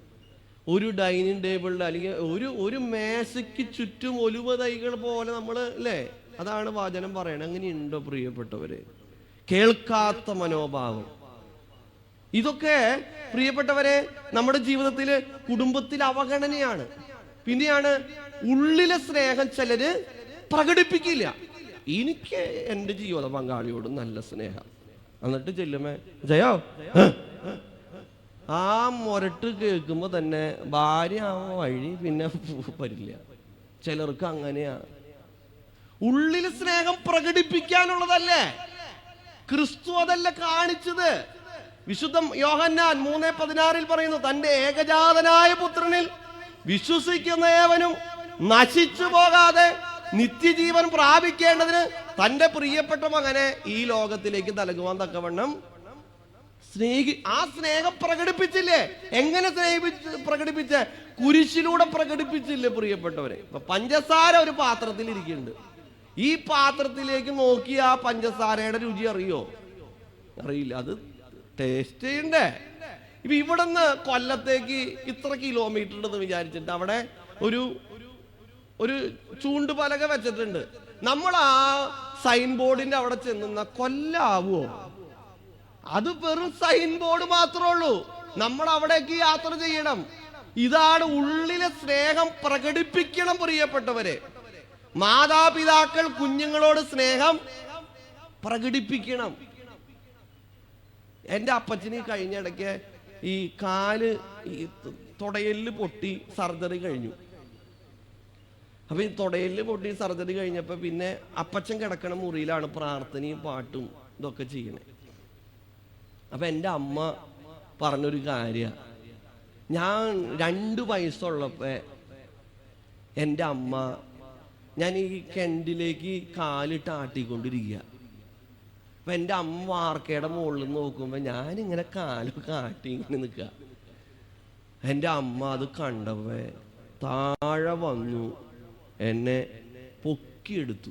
എൻ്റെ അമ്മയുടെ സ്നേഹം. അമ്മ ഈ കഴിഞ്ഞിടയ്ക്ക് അത് പറയണേ. എൻ്റെ അമ്മ വാർക്കയുടെ മുകളിൽ നിന്നിട്ട് പറഞ്ഞു അല്ലേ, ഉറങ്ങരുത് കേട്ടോ, ഉറങ്ങരുത്. ഇങ്ങനെയുള്ള ഇതാ എനിക്ക് പറയാൻ പറ്റുള്ളൂ. ചിലര് അങ്ങട് കലകാട് തല കൂട്ടിയിടിക്കാത്ത ഭാഗ്യം. ഞാൻ ആദ്യം പറഞ്ഞതാ, പിന്നെ വീണ്ടും വിളിക്കാം അങ്ങട്. ഈ ശബ്ദം കേൾക്കുമ്പോഴെങ്കിലും ഒന്ന്, അത്രയും പവർഫുള്ള ഈ സ്പീക്കർ ഒന്ന് കണ്ടിരിക്കുക വെച്ചേക്കണ കണ്ടോ, നിങ്ങൾ ഉണർത്താൻ വേണ്ടിയിട്ടാ. അപ്പൊ ഈ സംഭവം അമ്മച്ചി അങ്ങനെ പറഞ്ഞിരുന്നെങ്കിൽ ഞാൻ എപ്പോഴേ കെന്നിലേക്ക് പോയനെ. എൻ്റെ അമ്മയുടെ സ്നേഹാണത്. എൻ്റെ അമ്മ അതുപോലെ സ്നേഹിച്ച ആളാണ് ഈ നോബിളച്ചൻ. എൻ്റെ ഈ താടിയുടെ അടിയിൽ ഒരു പാടുണ്ട്, അതിങ്ങനെ മൂടി വെച്ചേക്ക, പട്ടി അടിച്ചതാ. പണ്ട് കാലത്ത് ഈ പട്ടി തന്നെ എന്നെ ഇഷ്ടികമേലേക്ക് തള്ളിയിട്ട പാടുണ്ട് ഇവിടെ. അപ്പൊ അത് വന്നപ്പോ പൊട്ടിയപ്പോ ഇങ്ങനെ വലിയ പാടായി. അപ്പൊ ഞാൻ ഈ പട്ടി കടിച്ചപ്പോ ഞാൻ വിചാരിച്ചു അതുപോലെ ഉണ്ടാവുള്ളൂ എന്ന് വിചാരിച്ചേ. ഞാൻ നോക്കിയപ്പോ ഒരു വിരലിട്ടപ്പോ അപ്പുറ സൈഡിൽ കൂടെ വന്നു. അപ്പൊ എൻ്റെ അപ്പച്ചൻ കൂർക്ക നടാൻ പാടത്തായിരുന്നു. എൻ്റെ അപ്പച്ചൻ്റെ 1.5 കിലോമീറ്റർ ഞാൻ ഓടി. എൻ്റെ അപ്പച്ചൻ, അമ്മച്ചിക്ക് കണ്ട പേടിയാവും. അപ്പൊ ഞാൻ അപ്പച്ചൻ്റെ അടുത്തേക്ക് ഓടി. അപ്പച്ചൻ എന്നോട് ചോദിച്ചു, മോനെ ഇന്ന് സ്കൂളിൽ പോകണടാന്ന് ചോദിച്ചു. ഞാൻ പറഞ്ഞില്ല. എന്താ പോവാത്തെ? എൻ്റെ പട്ടി അടിച്ച എവിടെ? അപ്പൊ തൂങ്ങിക്കിടക്ക. എൻ്റെ അപ്പൻ അവിടെ നിന്ന് എടുത്തു കൊണ്ടുവന്ന ആ ചിത്രം ഇന്ന് എൻ്റെ മനസ്സിലുണ്ട്. അപ്പൊ ഞാൻ പറഞ്ഞത് ഈ സ്നേഹം പ്രകടിപ്പിക്കാനുള്ളതാണ്. സ്നേഹം ഉള്ളിൽ. അതുകൊണ്ട് ഇന്ന് എൻ്റെ അപ്പനും അമ്മ, എൻ്റെ അപ്പച്ചന് 84 വയസ്സുണ്ട്, എൻ്റെ അമ്മച്ചിക്ക് 82 വയസ്സുണ്ട്. അവര് പറയണതൊക്കെ ചില സമയത്തൊക്കെ നമുക്ക് പ്രശ്നം. പക്ഷെ എൻ്റെ ഈ പാട് ഞാൻ ഓർക്കും. ഈ പാടുകളൊക്കെ അങ്ങനെയാണ്. ചില സമയത്തൊക്കെ ഈ പാടുകളൊക്കെ ഓർമ്മയാണ്. എൻ്റെ അപ്പച്ചനോട് അമ്മച്ചിയോട് എനിക്ക് അങ്ങനെ മറുതലിച്ച് പറയാൻ പറ്റണില്ല. കാരണം അത്രയും സ്നേഹം ഉണ്ട്. ഇവിടെയാണ് നമ്മൾ മനസ്സിലാക്കേണ്ടത് പ്രിയപ്പെട്ടവരെ. അതായത് സ്നേഹം പ്രകടിപ്പിക്കാനുള്ളതാണ്, പ്രോത്സാഹിപ്പിക്കണം. ഇപ്പൊ നമ്മുടെ ജീവിത പങ്കാളി ഒരു ഭക്ഷണം കൊണ്ടുവന്ന് തന്നു. അപ്പോഴാണ് ഉപ്പ് അതില് ഭയങ്കര ഇതാ. അപ്പൊ ആ സമയത്ത് വേണമെങ്കിൽ, ഇത്ര നാളായില്ലടി ഈ ഭക്ഷണം വെക്കണേ, എന്ത് കാണിച്ച് നീ ഉണ്ടാക്കിയേക്കണേ എന്ന് വേണമെങ്കിൽ ചോദിക്കാം. രണ്ടാമത്തെ കാര്യം, ഡേ ഇവിടെ ഒരു ഉപ്പു ലോറി മറിഞ്ഞിട്ട് തോന്നല്ലോ, അങ്ങനെയും പറയാം. കണ്ടോ, ഒരു കാര്യത്തെ കൈകാര്യം ചെയ്യണുണ്ടോ. അപ്പൊ ആ ഭാര്യയ്ക്ക് അത്രയും ആ സ്നേഹത്തോടെ ഉണ്ടാക്കി വന്ന് മുറിവേൽക്കില്ല. ഇന്ന് പലപ്പോഴും അങ്ങനെയല്ല, മുറിവേൽപ്പിക്കും.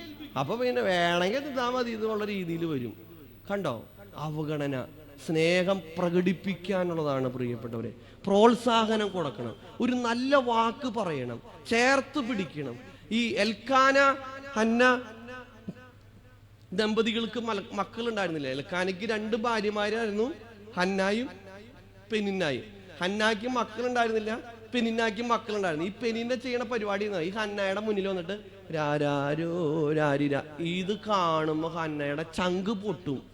അങ്ങനെ ചങ്ക് പൊട്ടി സങ്കടപ്പെട്ടിരിക്കുമ്പോഴാണ് എൽക്കാന പറയാണ്, നീ എന്തിനടി വിഷമിക്കണേ, 10 പുത്രന്മാരെക്കാൾ ഞാനുണ്ടല്ലോടിന്ന്.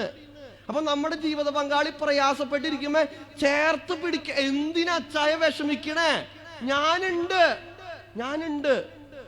എന്തിനാ മോളെ വിഷമിക്കണടി, ഞാനുണ്ട് എന്ന് പറയാൻ പറ്റണ ഒരു പ്രോത്സാഹനം.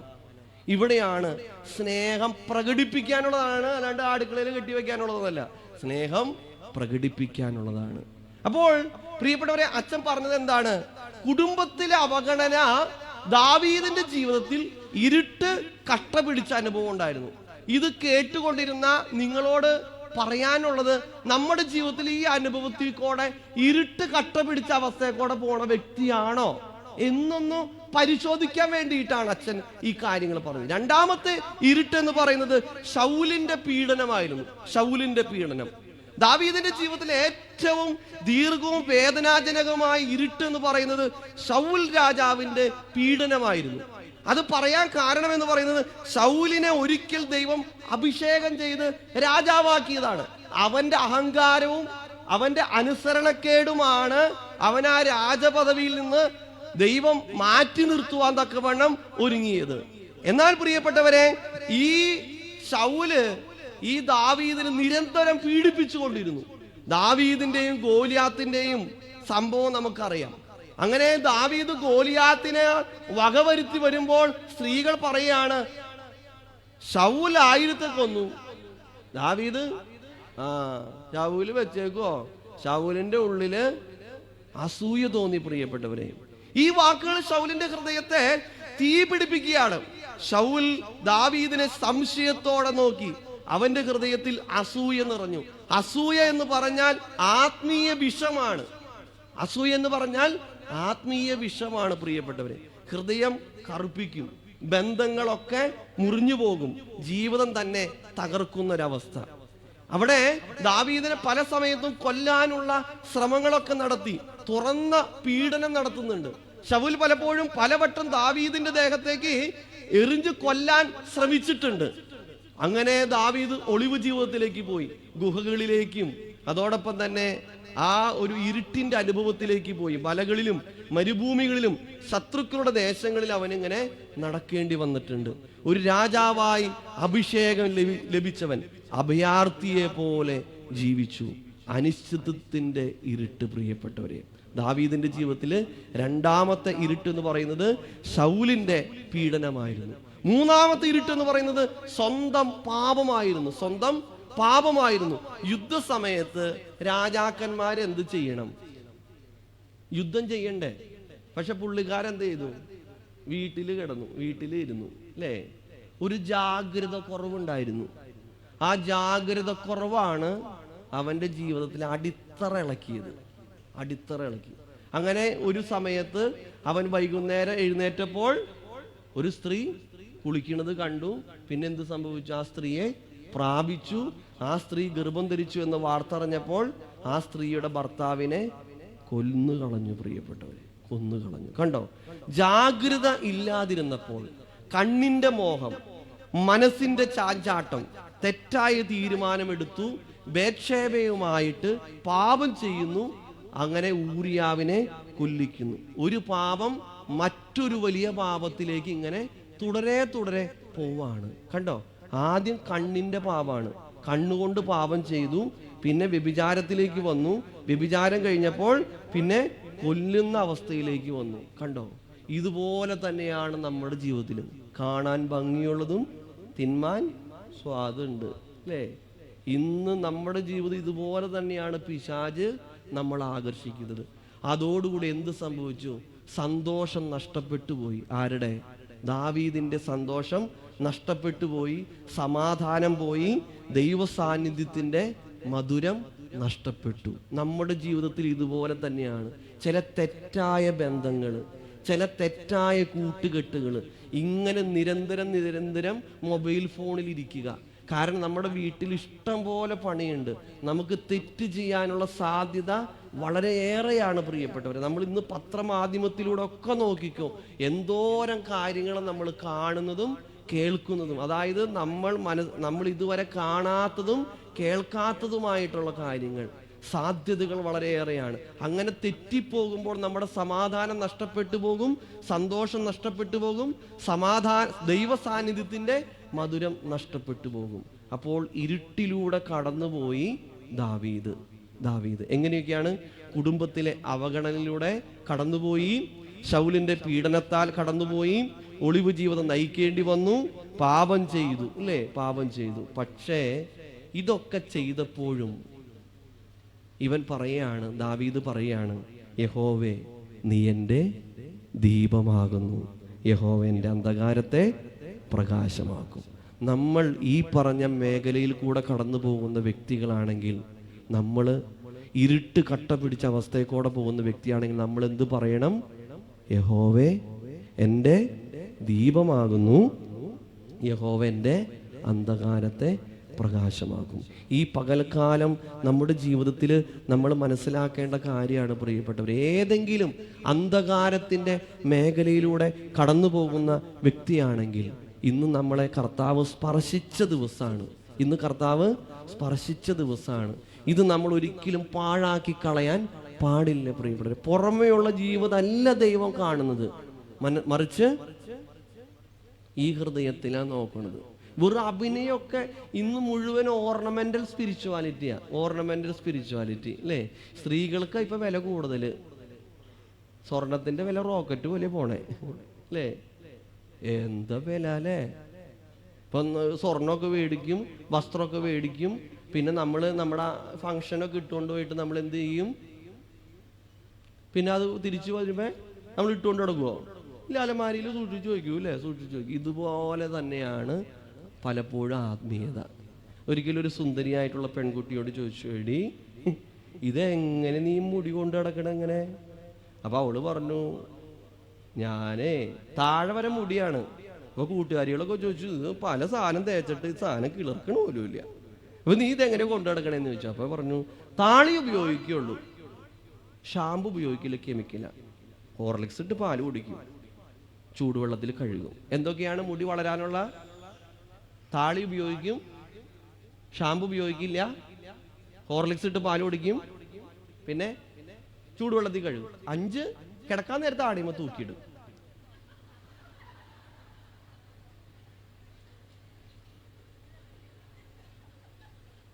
ഇതാണ് മുടി താഴെ വരെ. ഇവിടെ വരുമ്പോൾ അല്ലേ, പള്ളിയിൽ വരുമ്പോൾ വെളിവോ നിറഞ്ഞോ രീശോ നിൻ വെളിവാൽ കാണുന്നു വെളിവിയാടിയ അഖില ധാരമതാ വെളിവും നീ. ഈ വെളിച്ചം എവിടെ ചെല്ലുമ്പോൾ ഉണ്ടാവണം? വീട്ടിൽ ചെല്ലുമ്പോൾ ഉണ്ടാവണം അല്ലേ? പാട്ട് പാടി ക്രിസ്തീയ ജീവിതം അല്ലേ? സംഭവമൊക്കെ കലക്കും, അതൊന്നും ഒരു പ്രശ്നമല്ല. പക്ഷെ ജീവിതം ഉണ്ടോ എന്ന് നോക്കണം. പുറമെയുള്ള കാട്ടിക്കൂട്ടലുകൾക്ക് യാതൊരു പ്രസക്തിയില്ല പ്രിയപ്പെട്ടവരെ. കാരണം ചങ്കിന്റെ ഉള്ളിൽ ഇരുട്ട് കട്ട പിടിച്ചിട്ടുണ്ടെങ്കിൽ ഈ പകൽക്കാലം നമ്മൾ തന്നെ മനസ്സിലാക്കണം, നമ്മൾ തന്നെ അനുഭവിക്കണം. ഈ ഇരുട്ട് മാറണമെങ്കിൽ നമ്മൾ പറയണം, ദാവീദിനെ പോലെ ദൈവത്തെ മഹത്വപ്പെടുത്തിക്കൊണ്ട് പറയണം, യഹോവേ നീ എന്റെ ദീപമാകുന്നു, എന്റെ അന്ധകാരത്തെ പ്രകാശമാക്കും. യഹോവേ നിങ്ങൾ ചിന്തിക്കണം, അവഗണനയുണ്ടോ? അവഗണനയിലേക്ക് നമ്മൾ പ്രാർത്ഥിക്കണം. യഹോവേ നീ എന്റെ ദീപമാകുന്നു, എന്റെ അന്ധകാരത്തെ, അവഗണന എന്ന അന്ധകാരത്തെ പ്രകാശമാക്കണമേ. യഹോവേ നീ എന്റെ ദീപമാകുന്നു, എന്റെ ഒളിച്ചുള്ള ജീവിതത്തെ പ്രകാശമാക്കണമേ. യഹോവേ നീ എന്റെ ദീപമാകുന്നു, എന്റെ പാപ ജീവിതത്തെ പ്രകാശപൂരിതമാക്കി മാറ്റണമേ. നമ്മൾ പ്രാർത്ഥിക്കണം പ്രിയപ്പെട്ടവരെ, പ്രാർത്ഥിക്കണം. വിളക്ക് എന്ന് പറയുന്നത് ഉൽപ്പത്തി പുസ്തകം മുതൽ ഈ വെളിച്ചത്തെ കുറിച്ച് പല സ്ഥലത്തും പരാമർശിക്കുന്നുണ്ട്. ഉൽപ്പത്തി പുസ്തകത്തിന്റെ ആദ്യത്തെ അധ്യായം, ഉൽപ്പത്തി പുസ്തകം 1-ാമത്തെ അധ്യായം 16-ാമത്തെ വാക്യത്തിൽ പറയുന്നു. ഉൽപ്പത്തി പുസ്തകം 1:16 പറയുന്നു, പകൽ വാഴേണ്ടതിന് വലിപ്പമേറിയ വെളിച്ചവും രാത്രി വാഴേണ്ടതിന് വലിപ്പം കുറഞ്ഞ വെളിച്ചവും ആയി 2 വലിയ വെളിച്ചങ്ങളെ ദൈവം ഉണ്ടാക്കി. എന്താണ്? സൂര്യനും ചന്ദ്രനും അല്ലെ? ഈ സൂര്യനെയും ചന്ദ്രനെയും ആരുണ്ടാക്കിയേ? സൂര്യനെയും ചന്ദ്രനെയും നക്ഷത്രങ്ങളെ ആരുണ്ടാക്കി? ദൈവം ഉണ്ടാക്കി, സ്വയം ഉണ്ടായതല്ല. അപ്പൊ നമ്മൾ പറയും, ഈ പണ്ട് ഈ സ്കൂളിൽ പഠിക്കണ, ഈ LP സ്കൂളിൽ പഠിച്ചപ്പോഴേ, എൻ്റെ വീടിന്റെ തൊട്ടുമുകളിലും മലയാണ്. അപ്പൊ സ്കൂളിൽ പഠിച്ചപ്പോൾ ടീച്ചർമാര് പറഞ്ഞു, കിഴക്ക്, അതായത് സൂര്യൻ കിഴക്കുദിക്കുന്നു, പടിഞ്ഞാറ് അസ്തമിക്കുന്നു. അപ്പൊ ഞാൻ രാവിലെ എഴുന്നേറ്റ് നോക്കുമ്പോൾ മലയുടെ മുകളിൽ ഇങ്ങനെ സൂര്യൻ ഉദിച്ചു വന്നു. അപ്പൊ താഴെ, ഞങ്ങളുടെ വീടിന്റെ തൊട്ട് താഴെ ഒരു ആശ്രമമുണ്ട്. ആ ഗ്രൗണ്ടിൽ ചെന്ന് കളിക്കാൻ പോകുമ്പോൾ ഏകദേശം ഒരു 5:30, 5:45, 6 മണിയാകുമ്പോഴേക്കും സൂര്യൻ ഇങ്ങനെ പതുക്കനെ കണ്ടോ? കണ്ടോ, ടീച്ചർ പറഞ്ഞത് സത്യ. പക്ഷെ കുറച്ചും കൂടെ മുതിർന്ന ക്ലാസ്സിലേക്ക് വന്നപ്പോ പറഞ്ഞു, സൂര്യൻ ഉദിക്കണമില്ല അസ്തമിക്കണമില്ല. അത് കാരണം ഭൂമി ഇങ്ങനെ കറങ്ങുമ്പോൾ ഒരു സൈഡിൽ വരുമ്പോ സൂര്യൻ ഉദിച്ചതായിട്ട് തോന്നും, മറു സൈഡിലേക്ക് പോകുമ്പോൾ സൂര്യൻ അസ്തമിക്കും. കണ്ടോ? അപ്പൊ വ്യത്യാസം കണ്ടു. സൂര്യന് നമ്മുടെ ജീവിതത്തിൽ വളരെ പ്രാധാന്യമുണ്ട് അല്ലേ? നമ്മൾ പറയും ഈ ഒടുക്കത്ത ചൂട് അല്ലേ നമ്മൾ പറയാറില്ലേ? പക്ഷെ ഈ സൂര്യൻ ഇല്ലെങ്കിൽ നമ്മുടെ ജീവിതം കട്ടപ്പുകയാ നമ്മുടെ സൂര്യനില്ലെങ്കിൽ നമുക്ക് ജീവിക്കാൻ പറ്റില്ല. അതായത് മനുഷ്യനാണെങ്കിൽ പോലും, സസ്യങ്ങളാണെങ്കിൽ പോലും, മൃഗങ്ങൾക്കാണെങ്കിലും എന്തുണ്ടാവണം? സൂര്യന്റെ പ്രകാശം ഉണ്ടാവണം. സൂര്യന്റെ പ്രകാശം നമ്മുടെ ജീവിതത്തിൽ ഇരുട്ടൊക്കെ മാറ്റി പ്രകാശപൂരിതമാക്കി മാറ്റുന്നു. അതോടൊപ്പം തന്നെ സൂര്യന്റെ ചൂട് അത് ജീവൻ നിലനിർത്താൻ വേണ്ടിയിട്ട് ഭൂമിയെ ജീവിക്കുവാൻ അനുയോജ്യമായ താപനിലയിൽ ഉയർത്തുന്നു. തണുപ്പ് മൂലമുള്ള നാശത്തിൽ നിന്ന് ഈ സൂര്യനാണ് നമ്മളെ രക്ഷിക്കുന്നത്. വിറ്റാമിൻ ഡി എവിടെ നിന്ന് കിട്ടണേ? ഇവിടെ മെഡിക്കൽ ഷോപ്പിൽ പോയി കിട്ടൂല. വിറ്റാമിൻ ഡി സൂര്യപ്രകാശത്തിൽ നിന്ന് കിട്ടണേ. ആ വിറ്റാമിൻ ഡി ഇല്ലെങ്കിൽ എല്ലൊക്കെ പടപടയെന്ന് ഒടിയും. അപ്പൊ എവിടെ നിന്നാണ്? സൂര്യന്റെ പ്രകാശത്തിൽ നിന്നാണ് കിട്ടണത്. ഇനി നമുക്ക് കിട്ടുന്ന ഈ വലിക്കണ ഓക്സിജൻ എവിടെ നിന്നാ? സൂര്യപ്രകാശത്തിൽ നിന്നാ. സൂര്യപ്രകാശം ഈ സസ്യങ്ങൾ സ്വീകരിച്ച് ഭക്ഷണം പാചകം ചെയ്ത് അതിനെ പറയുന്ന പേര് പ്രകാശ സംശ്ലേഷണം, ഫോട്ടോസിന്തസിസ് അല്ലേ? ഇതെങ്ങനെയാ? സൂര്യപ്രകാശത്തിന്റെ ആ വെളിച്ചത്തിൽ നിന്നാണ് ഇത് പുറപ്പെടുവിക്കുന്നത്, ഓക്സിജൻ പുറപ്പെടുവിക്കുന്നത്. മൃഗങ്ങൾക്ക് അതിന്റെ ശരീരത്തിലെ താപനില നിയന്ത്രിക്കുന്നത് ഈ സൂര്യന്റെ ചൂട് നിമിത്തമാണ്. അപ്പോൾ സൂര്യൻ അത്രയും പ്രധാനപ്പെട്ടതാണ്. ഈ സൂര്യനിൽ നിന്നുള്ള കിട്ടുന്ന പ്രകാശമാണ് ചന്ദ്രനെ പ്രകാശിപ്പിക്കുന്നത്. മലാക്കി പ്രവചനം 4-ാമത്തെ അധ്യായം 2-ാം വചനം. മലാക്കി പ്രവചനം 4-ാം അധ്യായം 2-ാം വാക്യം. എന്റെ നാമത്തെ ഭയപ്പെടുന്ന നിങ്ങൾക്കോ നീതി സൂര്യൻ തന്റെ ചിറകിൻ കീഴിൽ രോഗോപശാന്തിയോടുകൂടെ ഉദിക്കും. ഒന്നുകൂടെ, എന്റെ നാമത്തെ ഭയപ്പെടുന്ന നിങ്ങൾക്കോ നീതി സൂര്യൻ തന്റെ ചിറകിൻ കീഴിൽ രോഗോപശാന്തിയോടുകൂടെ ഉദിക്കും. അപ്പൊ എവിടെ നിന്ന് കിട്ടണ്ടേ? ദൈവത്തിൽ നിന്നാണ് കിട്ടേണ്ടത്. ദൈവം സൃഷ്ടിച്ച സൂര്യനും ചന്ദ്രനും ദൈവമാണ് സൃഷ്ടിച്ചത്. പക്ഷെ ശരിക്കുള്ള വെളിച്ചം നമുക്ക് എവിടെ നിന്ന് കിട്ടണ്ടേ? ദൈവത്തിൽ നിന്നാണ്. അതുകൊണ്ടാണ് ഉൽപ്പത്തി പുസ്തകം 1-ാം അധ്യായം 1-ാം വാക്യം, ആദിയിൽ ദൈവം ആകാശവും ഭൂമിയും സൃഷ്ടിച്ചു. ഭൂമി പാഴായും ശൂന്യമായും ഇരുന്നു, ആഴത്തിന്മീതെ ഇരുൾ ഉണ്ടായിരുന്നു. അല്ലേ? അപ്പൊ ഭൂമിയുടെ അവസ്ഥ എങ്ങനെയായിരുന്നു? പാഴായിരുന്നു, ശൂന്യായിരുന്നു, ഇരുളായിരുന്നു. അപ്പൊ ഇതിന്റെയൊക്കെ അർത്ഥം എന്താ? ഒരു ക്രമമില്ലാത്ത അവസ്ഥ, ഇരുണ്ട അവസ്ഥ, അങ്ങനെ മുന്നോട്ട് പോകാൻ പറ്റാത്ത അവസ്ഥ. ആ അവസ്ഥയിൽ എന്തു സംഭവിച്ചു? ഉൽപ്പത്തി പുസ്തകം 1-ാമത്തെ അധ്യായം 3-ാമത്തെ തിരുവചനം. ഉൽപ്പത്തി പുസ്തകം 1-ാമത്തെ അധ്യായം 3-ാം തിരുവചനം. വെളിച്ചമുണ്ടാകട്ടെ എന്ന് ദൈവം കൽപ്പിച്ചു, വെളിച്ചമുണ്ടായി. വെളിച്ചം നല്ലതെന്ന് ദൈവം കണ്ടു. കണ്ടോ? അപ്പൊ പാഴായിരുന്ന, ശൂന്യമായിരുന്ന, ഇരുളുണ്ടായിരുന്ന സ്ഥലത്ത് എന്തുണ്ടായി? ദൈവം പറഞ്ഞു, ദൈവവചനത്തിലൂടെ പറഞ്ഞു, വെളിച്ചമുണ്ടാകട്ടെ. വെളിച്ചമുണ്ടായി. അപ്പൊ എന്ത് സംഭവിച്ചു? അതിനൊരു ക്രമമുണ്ടായി. അല്ലേ? ഒരു ക്രമമുണ്ടായി. നമ്മുടെ ജീവിതത്തിൽ ഇതാണ്, ഒരു ക്രമമില്ല. എന്തു ചെയ്തിട്ടും ഒരു അഭിവൃദ്ധി കിട്ടുന്നില്ല. നമ്മൾ എന്തു ചെയ്യണം? നമ്മളിത് പറയാറില്ലേ, എന്ത് പാഴ് ജന്മത്, എന്നാലും ഇങ്ങനെ ഒരു ജീവിതം. അല്ലേ? ചില വീടിന്റെ മുൻവീക്കോടെ പോകുമ്പോൾ ആ വീട്ടിൽ ഞാൻ ചെന്ന് കയറണ്ടായിരുന്നു, ഇന്ന് ഞാൻ കിടക്കണ കിടപ്പോക്കി. അല്ലേ? പിറുപിറുപ്പ്, പരിഭവങ്ങള്. അങ്ങനെയുള്ള മേഖലയിലേക്ക് കയറട്ടെ. വെളിച്ചം ഉണ്ടാകട്ടെ. വെളിച്ചം ഉണ്ടായി പ്രിയപ്പെട്ടവരെ. അല്ലേ? യെഹെസ്കേൽ പ്രവചനം 37-ാമത്തെ അധ്യായത്തില് ഈ അസ്ഥികളുടെ ഉണങ്ങിയ താഴ്വരനെ കുറിച്ച് പറയുന്നുണ്ട്. അവിടേക്ക് എന്തു സംഭവിച്ചു? ദൈവത്തിന്റെ വചനം ചെന്നു. ദൈവത്തിന്റെ വചനം ചെന്നപ്പോൾ ഉണങ്ങിയ അസ്ഥികൾക്ക് എന്തുണ്ടായി? ജീവനുണ്ടായി പ്രിയപ്പെട്ടവരെ, ജീവനുണ്ടായി. കണ്ടോ? അപ്പൊ ഇതാണ് വചനത്തിന്റെ പ്രത്യേകത. നമ്മൾ ഉണങ്ങിയ അവസ്ഥയാണെങ്കിൽ, നമുക്ക് ഇരുട്ടാണെങ്കിൽ, നമ്മുടെ ജീവിതത്തിൽ ദൈവത്തിന്റെ ഈ വേർഡ് ഓഫ് ഗോഡിന്റെ, അതായത് ദൈവത്തിന്റെ വചനം വരുമ്പോൾ നമുക്ക് എന്തുണ്ടാവും? വെളിച്ചമുണ്ടാവും. ഇന്ന് നമുക്ക് വെളിച്ചമില്ലാതെ ഇരുട്ടിക്കൂടെ നടക്കണതിന്റെ അർത്ഥം എന്താ? നമുക്ക് ഇതായിട്ടൊരു കണക്ഷൻ ഇല്ല എന്നുള്ളതാണ്. വിശുദ്ധ യോഹന്നാൻ എഴുതിയ സുവിശേഷം 11-ാമത്തെ അധ്യായം, ലാസറിന്റെ ഭവനത്തിലേക്ക് മർത്തിയും മറിയും പറയാണ്, ആളയച്ചിട്ട് പറഞ്ഞു, നിനക്ക് പ്രിയനായവൻ ദീനമായി കിടക്കുന്നു എന്ന് അറിയിച്ചു. കർത്താവ് വരണ്ടോ? കർത്താവ് വന്നില്ല. കർത്താവ് എപ്പോഴും വന്നെ? മരിച്ച് 4 ദിവസം കഴിഞ്ഞ് കഴിഞ്ഞപ്പോ വരാണ്. വന്നപ്പോ ഒന്ന് ആലോചിച്ച് നോക്കി, അപ്പൊ ആദ്യം തന്നെ കല്ലറയിലേക്ക് ചെന്നു. കല്ലുരുട്ടി മാറ്റാൻ പറഞ്ഞപ്പോ മർത്ത പറഞ്ഞു, ഇല്ല, മരിച്ചിട്ട് 4 ദിവസം കഴിഞ്ഞു, അത് ചീഞ്ഞളിഞ്ഞു പോയിട്ടുണ്ട്. അപ്പൊ കർത്താവ് പറഞ്ഞു, വിശ്വസിച്ചാൽ ദൈവത്തിന്റെ രാജഭൃത്യന്റെ മകന്റെ സൗഖ്യം കിട്ടാൻ എന്താ കാരണം? അച്ഛൻ പറഞ്ഞില്ലേ, വിശുദ്ധ യോഹന്നാൻ 4 പറഞ്ഞു പോയാ വിശ്വാസാണ്. ഇവിടെ മർത്തയോട് മറിയോട് പറഞ്ഞു, വിശ്വസിച്ചാൽ ദൈവത്തിന്റെ മഹത്വം കാണും. ലാസറേ പുറത്തു വരിക. ചീഞ്ഞളിഞ്ഞ ലാസർ എന്ത് സംഭവിച്ചു? പുറത്തു വന്നു. കണ്ടോ?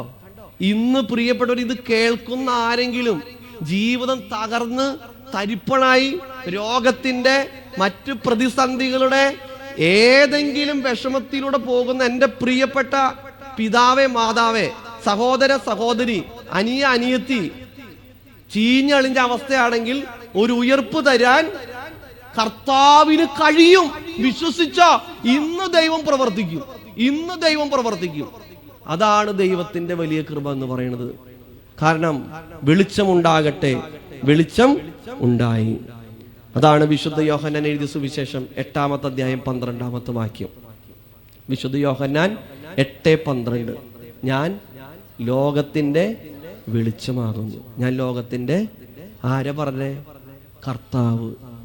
ആ കർത്താവ് നമ്മുടെ ജീവിതത്തിലേക്ക് വരണം.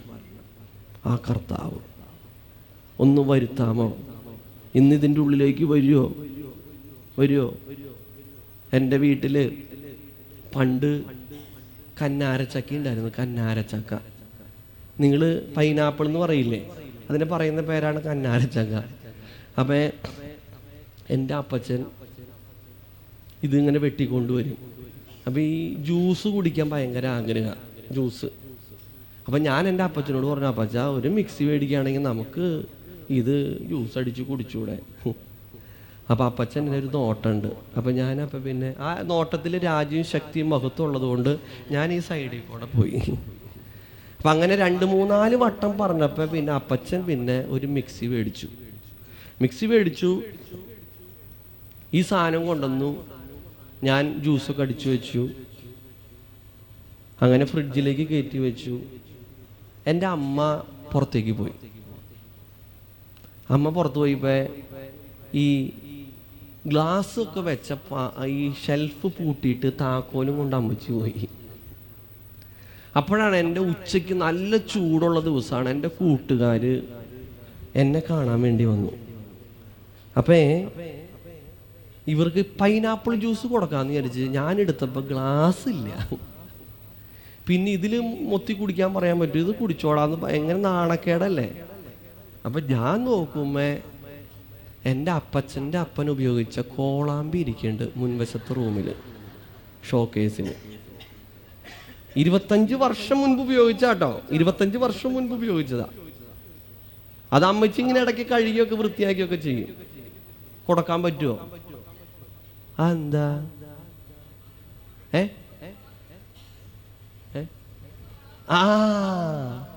ഇതെങ്ങനെ ഇരിക്കണേ? ഇപ്പൊ നമ്മൾ കേട്ടോണ്ടിരിക്കണേ ഇതെങ്ങനെ ഇരിക്കണേ? കോളാമ്പി പോലെയാണോ? ഇവിടേക്ക് കർത്താവ് വരുമോ? വെളിപാട് 3:20. ഞാൻ വാതിൽ മുട്ടുന്നു, ആരെങ്കിലും വാതിൽ തുറന്നു തന്നാൽ ഞാൻ അവനോടുകൂടെയും അവൻ എന്നോടുകൂടെയും അത്താഴം കഴിക്കും. ഇതിൻ്റെ ഉള്ളിലേക്ക് കർത്താവ് വരാൻ നമ്മുടെ ഹൃദയം വിശുദ്ധമാണോ? കർത്താവ് വിശുദ്ധീകരിക്കാനല്ലേ കർത്താവ് ഈ ലോകത്തേക്ക് വന്നത്. 1 തെസ്സലോനിക്കർ 4:3. ദൈവത്തിന്റെ ഇഷ്ടമോ നിങ്ങളുടെ വിശുദ്ധീകരണം തന്നെ. 1 തെസ്സലോനിക്കർ 4:7 പറയുന്നു, ഞാൻ നിന്നെ അശുദ്ധിക്ക് വേണ്ടിയിട്ടല്ല മറിച്ച് വിശുദ്ധീകരണത്തിന് വേണ്ടിയിട്ടാണ്. ഉണ്ടോ? വിശുദ്ധി ഉണ്ടോ? ഇവിടെയാണ് നമ്മൾ വെളിച്ചത്തെ വരുത്തേണ്ടത്. പ്രിയപ്പെട്ടവരെ, പ്രാർത്ഥിക്കണം. കർത്താവ്, എൻ്റെ ഹൃദയം ചീഞ്ഞളിഞ്ഞ അവസ്ഥയാണ്, ഞാൻ വിശ്വസിക്കുന്നു എൻ്റെ കർത്താവ് പാപിയെ സ്നേഹിക്കുന്നവനും പാപത്തെ വെറുക്കുന്നവനുമാണ്. ഞാൻ എൻ്റെ പാപങ്ങളെ ദൈവസന്നിധിയിൽ ഏറ്റുപറഞ്ഞ് പാപമോചനം പ്രാപിക്കും. വിശുദ്ധ കുംഭസാരം എന്ന കൂദാശയിലൂടെ ഈ ദിവസങ്ങളിൽ അനുദപിച്ച് പ്രാർത്ഥിക്കുമ്പോൾ നമ്മുടെ ഹൃദയം വിശുദ്ധീകരിക്കപ്പെടും. ആ ഹൃദയത്തിലേക്കാണ് ആര് വരേണ്ടത്? കർത്താവ് വരേണ്ടത്. എൻ്റെ വീടിൻ്റെ അടുത്തുള്ളൊരു ചേട്ടൻ അങ്ങനെ വെളിച്ചം കിട്ടിയ ഒരാളായിരുന്നു. അദ്ദേഹം ഒരു ഹൈന്ദവ സമുദായത്തിൽപ്പെട്ട ആളാണ്. അദ്ദേഹത്തിൻ്റെ പിതാവ് നിരന്തരം മദ്യപിക്കുമായിരുന്നു. നിരന്തരം മദ്യപിക്കും. വീട്ടിൽ വന്ന് ഭയങ്കര ബഹളാണ്, ഒരു രക്ഷയില്ല. ചീത്ത വിളിക്കുക, ഇവരെ ഉപദ്രവിക്കുക, അതൊക്കെ ചെയ്യും. അങ്ങനെ ഒരു ഓണത്തിന്റെ സമയത്ത് ഇദ്ദേഹം വലിയൊരു മരത്തിന്റെ മുകളിൽ കെട്ടി തൂങ്ങി മരിച്ചുപോയി. ഇത് ഇങ്ങനെ ഈ അമ്മയും മക്കളും കണ്ടുകൊണ്ടിരിക്കുക. അങ്ങനെ ഈ അച്ഛൻ്റെ അടക്കമൊക്കെ കഴിഞ്ഞു. ഈ ചേട്ടനും മദ്യപിക്കാൻ തുടങ്ങി. നിരന്തരം മദ്യപാനാണ്. അച്ഛനെ പോലെ തന്നെ മോനും മദ്യപിക്കാൻ തുടങ്ങി. അങ്ങനെ കുറെ നാളുകൾക്ക് ശേഷം ഈ മകന്റെ കൂട്ടുകാരനും അപ്പനും സ്കൂട്ടറിൽ യാത്ര ചെയ്ത സമയത്ത് അപകടത്തിൽപ്പെട്ടു. തന്റെ ഏറ്റവും ഉറ്റ സുഹൃത്തായ കൂട്ടുകാരൻ മരിച്ചുപോയി. ഇവന് സങ്കടം, ഈ ചേട്ടന് സങ്കടം സഹിക്കാൻ പറ്റിയില്ല. അത്രയും വിഷമായി. കാരണം അങ്ങനെ 7ാമത്തെ ദിവസം ഇവർക്ക് കുർബാന ഉണ്ടായിരുന്നു. അതായത് RCയിലുള്ള ഒരു ചെറുപ്പക്കാരനെ കൂട്ടുകാരനെ മരിച്ചുപോയി. അങ്ങനെ 7ന്റെ അന്ന് ഈ ചേട്ടനും കുർബാനയ്ക്ക് പോയി. വിളിച്ചിട്ട് പോയതാ, കാരണം കൂട്ടുകാരന്റെ ഓർമ്മയാണല്ലോ. അതിന് പോയതാ. അതിന് പോയപ്പോൾ അവിടെ അച്ഛൻ മദ്ബഹായിൽ നിന്ന് വിളിച്ചു പറയാണ്, അതായത് ഇന്ന് നമ്മൾ ഓർമ്മ ആചരിക്കുന്ന മകന്റെ ഏറ്റവും സ്നേഹമായിരിക്കുന്ന അപ്പനും അമ്മയും സഹോദരങ്ങളും സുഹൃത്തുക്കളുമുണ്ട്. പക്ഷേ ഇവരെക്കാൾ ഉപരി ഏറ്റവും സ്നേഹിക്കപ്പെട്ടവൻ അടുത്തേക്കാണ് ഇവൻ പോയത്. ഇവനെ ഏറ്റവും അധികം സ്നേഹിക്കുന്നിടത്തേക്കാണ് ആര് പോയത്? മകനും സുഹൃത്തും സഹോദരനും പോയത്. ഇത് ഈ ചേട്ടന്റെ ഹൃദയത്തില് ആഴമായി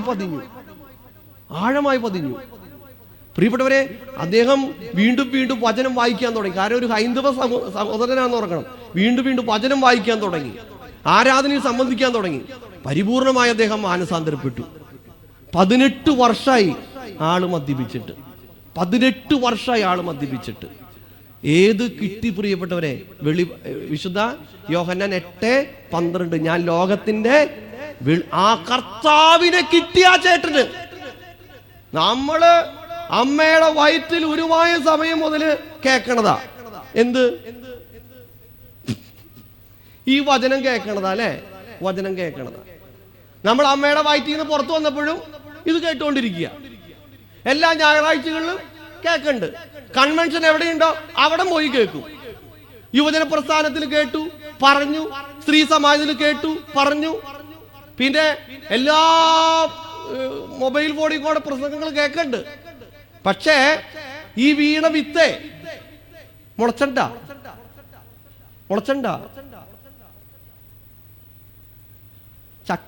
ചക്കപ്പഴത്തിന്റെ ഉള്ളിൽ എന്ത് കിട്ടും? ചക്കക്കുരു കിട്ടും അല്ലേ? ചക്കക്കുരു നമ്മുടെ വീടിന്റെ തൊട്ടടുത്ത് മണ്ണിൽ കൊണ്ടുപോയി കുഴിച്ചിട്ട് നോക്കിയേ, കുറച്ചു ദിവസം കഴിഞ്ഞ് കഴിയുമ്പോ ഇത് മുളച്ചു വരും അല്ലേ? മുളച്ചു വരും. മാങ്ങയുടെ ഉള്ളിൽ എന്തുണ്ട്? മാങ്ങാണ്ടി ഉണ്ട്. മാങ്ങാണ്ടി നമ്മൾ കൊണ്ടുപോയി, അതായത് മാങ്ങാപ്പഴത്തിന്റെ കേട്ടോ, അത് കൊണ്ടുപോയി നമ്മൾ കുഴിച്ചിട്ടാൽ അത് മുളച്ചു വരും അല്ലേ? നമ്മുടെ തൊട്ടടുത്തുള്ള ഈ കനാലോ അല്ലെങ്കിൽ എന്തെങ്കിലും തോടിന്റെ അടുത്ത് പോയിട്ട് വെള്ളം വറ്റി കഴിയുമ്പോൾ നോക്കണം. നല്ല ഉരുളൻ കല്ലുകൾ കിട്ടും, മിനുസുള്ള ഉരുളൻ കല്ലുകൾ കിട്ടും. ആ ഉരുളൻ കല്ല് കൊണ്ടുവന്നിട്ട് നമ്മൾ കുഴിച്ചിട്ട് വെള്ളം ഒഴിച്ചു കൊടുക്കണം. മുളയ്ക്കോ? എന്താ? അതിന് ജീവനില്ല. മറ്റേതിന് എന്തുണ്ട്? ജീവനുണ്ട്. നമ്മൾ കേൾക്കുന്ന വായിക്കുന്ന വചനത്തിന് എന്തുണ്ട്? ജീവനുണ്ട്. ഈ ജീവനുള്ള വചനം എന്റെ ഹൃദയത്തിൽ വീണിട്ട് മുളച്ചണ്ടോ? മുളച്ചത് വളർന്നിട്ടാ? വളർന്നതില് എന്തെങ്കിലും ഉണ്ടാ?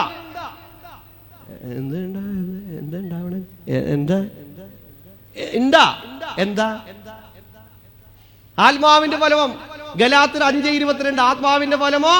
സ്നേഹമുണ്ടോ? പിന്നിലുള്ള സ്നേഹമുണ്ടോ? സന്തോഷമുണ്ടോ? സമാധാനമുണ്ടോ? ദീർഘക്ഷമയുണ്ടോ? ദയുണ്ടോ? പരോപകാരമുണ്ടോ? വിശ്വസ്തതയുണ്ടോ? സൗമ്യതയുണ്ടോ? ഇന്ദ്രിയജയുണ്ടോ? എത്ര പറഞ്ഞു? ഉണ്ടാ? എന്തോരം നാളാ ഇത് കേക്കണേ അച്ഛാ. ഇതുവരെ കേട്ടിട്ട് നമ്മൾ മാറി ചിന്തിച്ചിട്ടില്ല. ഇനിയാണ് അച്ഛൻ്റെ ഒരു പ്രസംഗം അല്ലേ? അടുത്ത വർഷം ഉണ്ടാവോ പെരുന്നാളിന്? കഴിഞ്ഞ വർഷമുള്ളവരിപ്പോ ഉണ്ടോ? കഴിഞ്ഞ വർഷമുള്ളവര് എല്ലാവരും ഉണ്ടോ? ചിലരൊക്കെ പോയില്ലേ? അവര് കുഴപ്പക്കാരായിട്ടാണോ? അല്ല. നമ്മൾ മെച്ചമുള്ളവരായിട്ടാണോ? അല്ല. നമ്മളിലൂടെ ദൈവത്തിന് എന്തോ പ്രവർത്തിക്കാനുള്ളത് കൊണ്ടാണ്. ആ പ്രവർത്തിക്കാൻ സാധിക്കണമെങ്കിൽ നമ്മുടെ ഉള്ളിന്റെ ഉള്ളിൽ ശ്രവിച്ച വചനം മുളച്ച് അത് വളർന്ന് വിത്തായി, അതായത് അതിൽ ഫലങ്ങൾ ഉണ്ടാവണം. അല്ലേ? അച്ഛൻ പറയാണ് നിങ്ങൾക്കെല്ലാവർക്കും സമാധാനം ഉണ്ടാകട്ടെ. എത്ര പ്രാവശ്യം പറയുന്നുണ്ട് കുർബാനയില്? അത് പറയണ്ട. അതിപ്പോ അച്ഛനിപ്പോ ഇടയ്ക്കിടയ്ക്ക് നിങ്ങൾക്കെല്ലാവർക്കും അല്ല, എന്തോരം നാളായി ഈ കുർബാനയിൽ സംബന്ധിക്കണേ. അതിപ്പോ അതൊക്കെ നോക്കാൻ പറ്റും. അച്ഛൻ ഇടയ്ക്ക് ഇങ്ങനെ പറയും നിങ്ങൾക്കെല്ലാവർക്കും എന്നിട്ട് ഈ സമാധാനം കിട്ടണ്ടോ? എത്ര പ്രാവശ്യം പറയുന്നുണ്ട്? 10? 8? ഒന്ന് ഉറപ്പിക്കുക. ഞാൻ പണ്ട് ഒരു സ്ഥലത്ത് പ്രസംഗിക്കാൻ പോയി കഴിഞ്ഞപ്പോൾ കൈക്കാരൻ്റെ വീട്ടിലായിരുന്നു ഭക്ഷണം. അപ്പോൾ അവിടെ ചെന്ന് കഴിഞ്ഞപ്പോൾ ഭക്ഷണം കഴിച്ച് കഴിഞ്ഞപ്പോൾ ആള് പറഞ്ഞു, ഒരു സംഭവം പറഞ്ഞു. ഒരാൾ ചെറുപ്പക്കാരൻ കുമ്പസാരിക്കാൻ വന്നപ്പോൾ അച്ഛൻ ചോദിച്ചു, മോനെ എത്ര കൽപ്പനയുണ്ടാ? 10. 10? അല്ല 12. 12? അല്ല 15. 15? അച്ഛൻ അങ്ങോട്ടില്ല 20 എണ്ണം. അച്ഛൻ പറഞ്ഞു, മോനെ ആദ്യം പോയിട്ടേ കൽപ്പന പഠിച്ചിട്ട് വരാൻ പറഞ്ഞു. ഇവൻ പുറത്തേക്ക് ഇറങ്ങിയപ്പോ ഇവന്റെ കൂട്ടുകാരൻ കുമ്പസാരിക്കാൻ വരാം. അപ്പൊ ചോദിച്ചു, എടാ നീ കൽപ്പന എടാ നമ്മൾ സൺഡേ സ്കൂളിൽ പഠിച്ചേക്കണതല്ലേ? എത്ര? 10. 10? ഇവിടെ 20 പറഞ്ഞിട്ട് അച്ഛൻ സമ്മതിച്ചില്ല നിന്റെ 10 കൊണ്ട് ചെല്ലാൻ. അപ്പൊ തറപ്പിച്ച് ചോദിച്ചാ പെടും. നമുക്ക് നോക്കാം. അതായത് ഏവൻഗേലിയം വായിക്കും അച്ഛൻ പറയാണ് നിങ്ങൾക്ക് എല്ലാവർക്കും സമാധാനം ഉണ്ടാകട്ടെ, അല്ലേ? 1. യാചിക്കേണ്ട സമയം ഇതാ എന്നുള്ള ഗീതം കഴിഞ്ഞിട്ട് അച്ഛൻ ദർഗായിൽ കയറിയിട്ട് പറയാണ് നിങ്ങൾക്കെല്ലാവർക്കും സമാധാനം ഉണ്ടാകട്ടെ. 2. അൻപുടയോനെ നിൻവാതിൽ എന്നുള്ള ഗീതം ചൊല്ലുന്നതിന് മുമ്പ് അച്ഛൻ പറയുന്നു നിങ്ങൾക്കെല്ലാവർക്കും സമാധാനം ഉണ്ടാകട്ടെ. തിരുശീല നീക്കിയതിനു ശേഷം സ്വർഗസ്ഥനായ പിതാവ് എന്ന പ്രാർത്ഥന ചൊല്ലിയതിനു ശേഷം പറയും നിങ്ങൾക്കെല്ലാവർക്കും. 3ാമത്തെ ആശീർവാദത്തിന് മുമ്പ് അച്ഛൻ വീണ്ടും പറയുന്നു നിങ്ങൾക്കെല്ലാവർക്കും. എത്രനായി? കഴിഞ്ഞ? ഇല്ല. കൃതജ്ഞതാ പ്രാർത്ഥന കഴിഞ്ഞതിന് ശേഷം അച്ഛൻ പറയുന്നു നിങ്ങൾക്കെല്ലാവർക്കും. ഏറ്റവും അവസാനം പറയുന്നു നിങ്ങൾ തെളിഞ്ഞ് തൃപ്തരായി സമാധാനത്താലെ പോകും. എന്നിട്ട് കിട്ടേണ്ടത്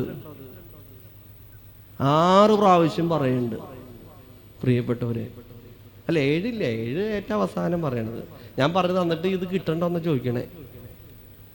ഇത് ഉണ്ടാവണം പ്രിയപ്പെട്ടവരെ, വെളിച്ചം കിട്ടണം. അങ്ങനെ വെളിച്ചം കിട്ടിയ ആളുകൾ വേദപുസ്തകത്തിലുണ്ട്. ആര്? യൗസേഫ്, പൂർവ്വപിതാവായിട്ടുള്ള യൗസേഫ്, അല്ലേ? അവന് വെളിച്ചം കിട്ടി, ദൈവത്തിന്റെ വെളിച്ചം കിട്ടിയ ആളാണ്.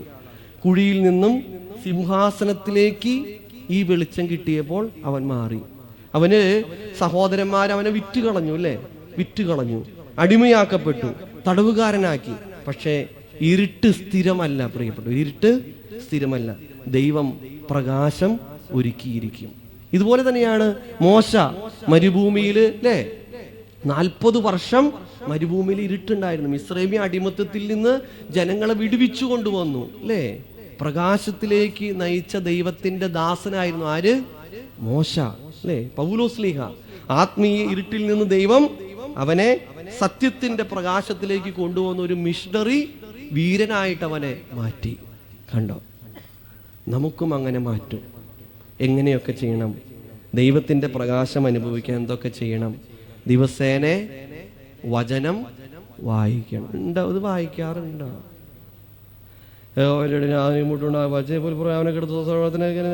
പ്രാണം താഴ്പിക്കുന്ന അവൻ പ്രാണത്തിൽ തന്നെ നീപ്പിക്കുന്ന കുരുന്ന്. ഇങ്ങനെയാണോ വായിക്കണ്ടേ? അല്ലേ? ഒരു പ്രൊക്ലെയിം ചെയ്യണം, പ്രഖ്യാപിക്കണം. യഹോവ എൻ്റെ ഇടയനാകുന്നു, എനിക്ക് മുട്ടുണ്ടാവുകയും. കുർബാന ചെല്ലുമ്പോൾ നിങ്ങളൊന്നാലും നാം എല്ലാവരും പ്രാർത്ഥിച്ച് കർത്താവിനോട് കരുണ മനോഗുണം യാചിക്കണം. കാരുണ്യവാനായ കർത്താവെ ഞങ്ങളോട് കരുണ ചെയ്ത് ഞങ്ങളെ സഹായിക്കണമേ. സ്തുതിയും സ്തോത്രം പ്രഭു എന്ന് ചൊല്ലിക്കഴിഞ്ഞ് നിങ്ങൾ എന്ത് വിചാരിക്കും? ഈ മനുഷ്യനുണ്ടല്ലോ ഇങ്ങേരെ എവിടേക്ക് പോണേന്ന് ചോദിക്കും. അപ്പൊ നമ്മൾ വചനം വായിക്കുമ്പോ കൃത്യതയോടുകൂടെ, കാരണം വചനം എന്ന് പറയുന്നത് എന്താണ്? ഇരുതല വാളിനേക്കാൾ മൂർച്ചയേറിയതാണ്.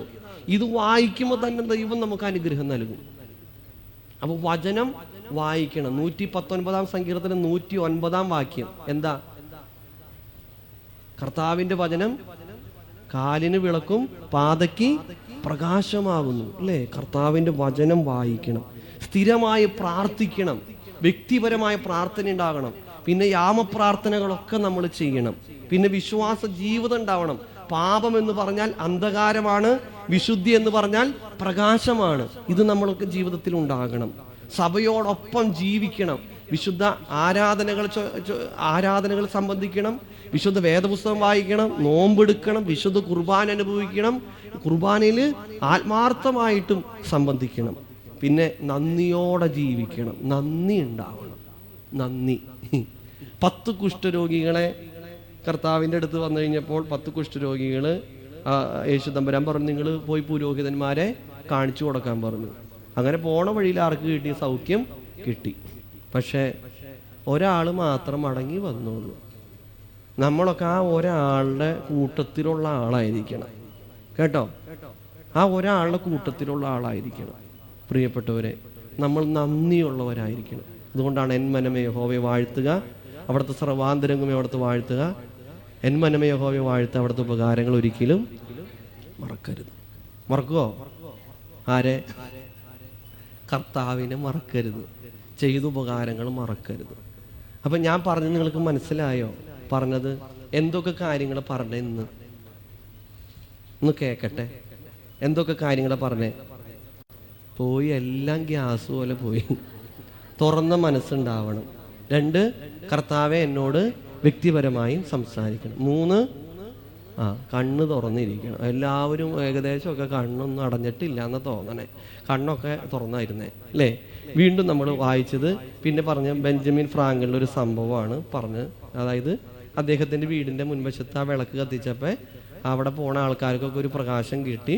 അതുപോലെ തന്നെ ആ ദേശം മുഴുവൻ എന്തായിട്ട് മാറി? പ്രകാശപൂരിതമായിട്ട് മാറി അല്ലേ? പ്രകാശപൂരിതമായിട്ട് മാറി. നമ്മുടെ ജീവിതത്തിൽ ഇതുപോലെ ഉണ്ട്. തീരുമാനം എടുക്കാൻ പറ്റാത്ത അവസ്ഥ, ശൂന്യമായിട്ടുള്ള അവസ്ഥ, പ്രാർത്ഥന കേൾക്കണില്ലല്ലോ എന്നുള്ള നിരാശ, സാമ്പത്തിക ബുദ്ധിമുട്ട്, രോഗങ്ങൾ, കടബാധ്യത എന്ന് വേണ്ട എല്ലാം ഇങ്ങനെ വരുമ്പോൾ നമ്മൾ ചിന്തിക്കാറുണ്ട്, എന്തൊരു ജീവിത കർത്താവേ അല്ലേ? പലപ്പോഴും ചിന്തിക്കാറുണ്ട്. അങ്ങനെ ചിന്തിച്ച ആളല്ലായിരുന്നു ആര്? ദാവീദ്. ദാവീദ് പറയണ, യഹോവേ നീ എൻ്റെ വെളിച്ചമാകുന്നു, എൻ്റെ അന്ധകാരത്തെ മാറ്റും, പ്രകാശമാക്കും.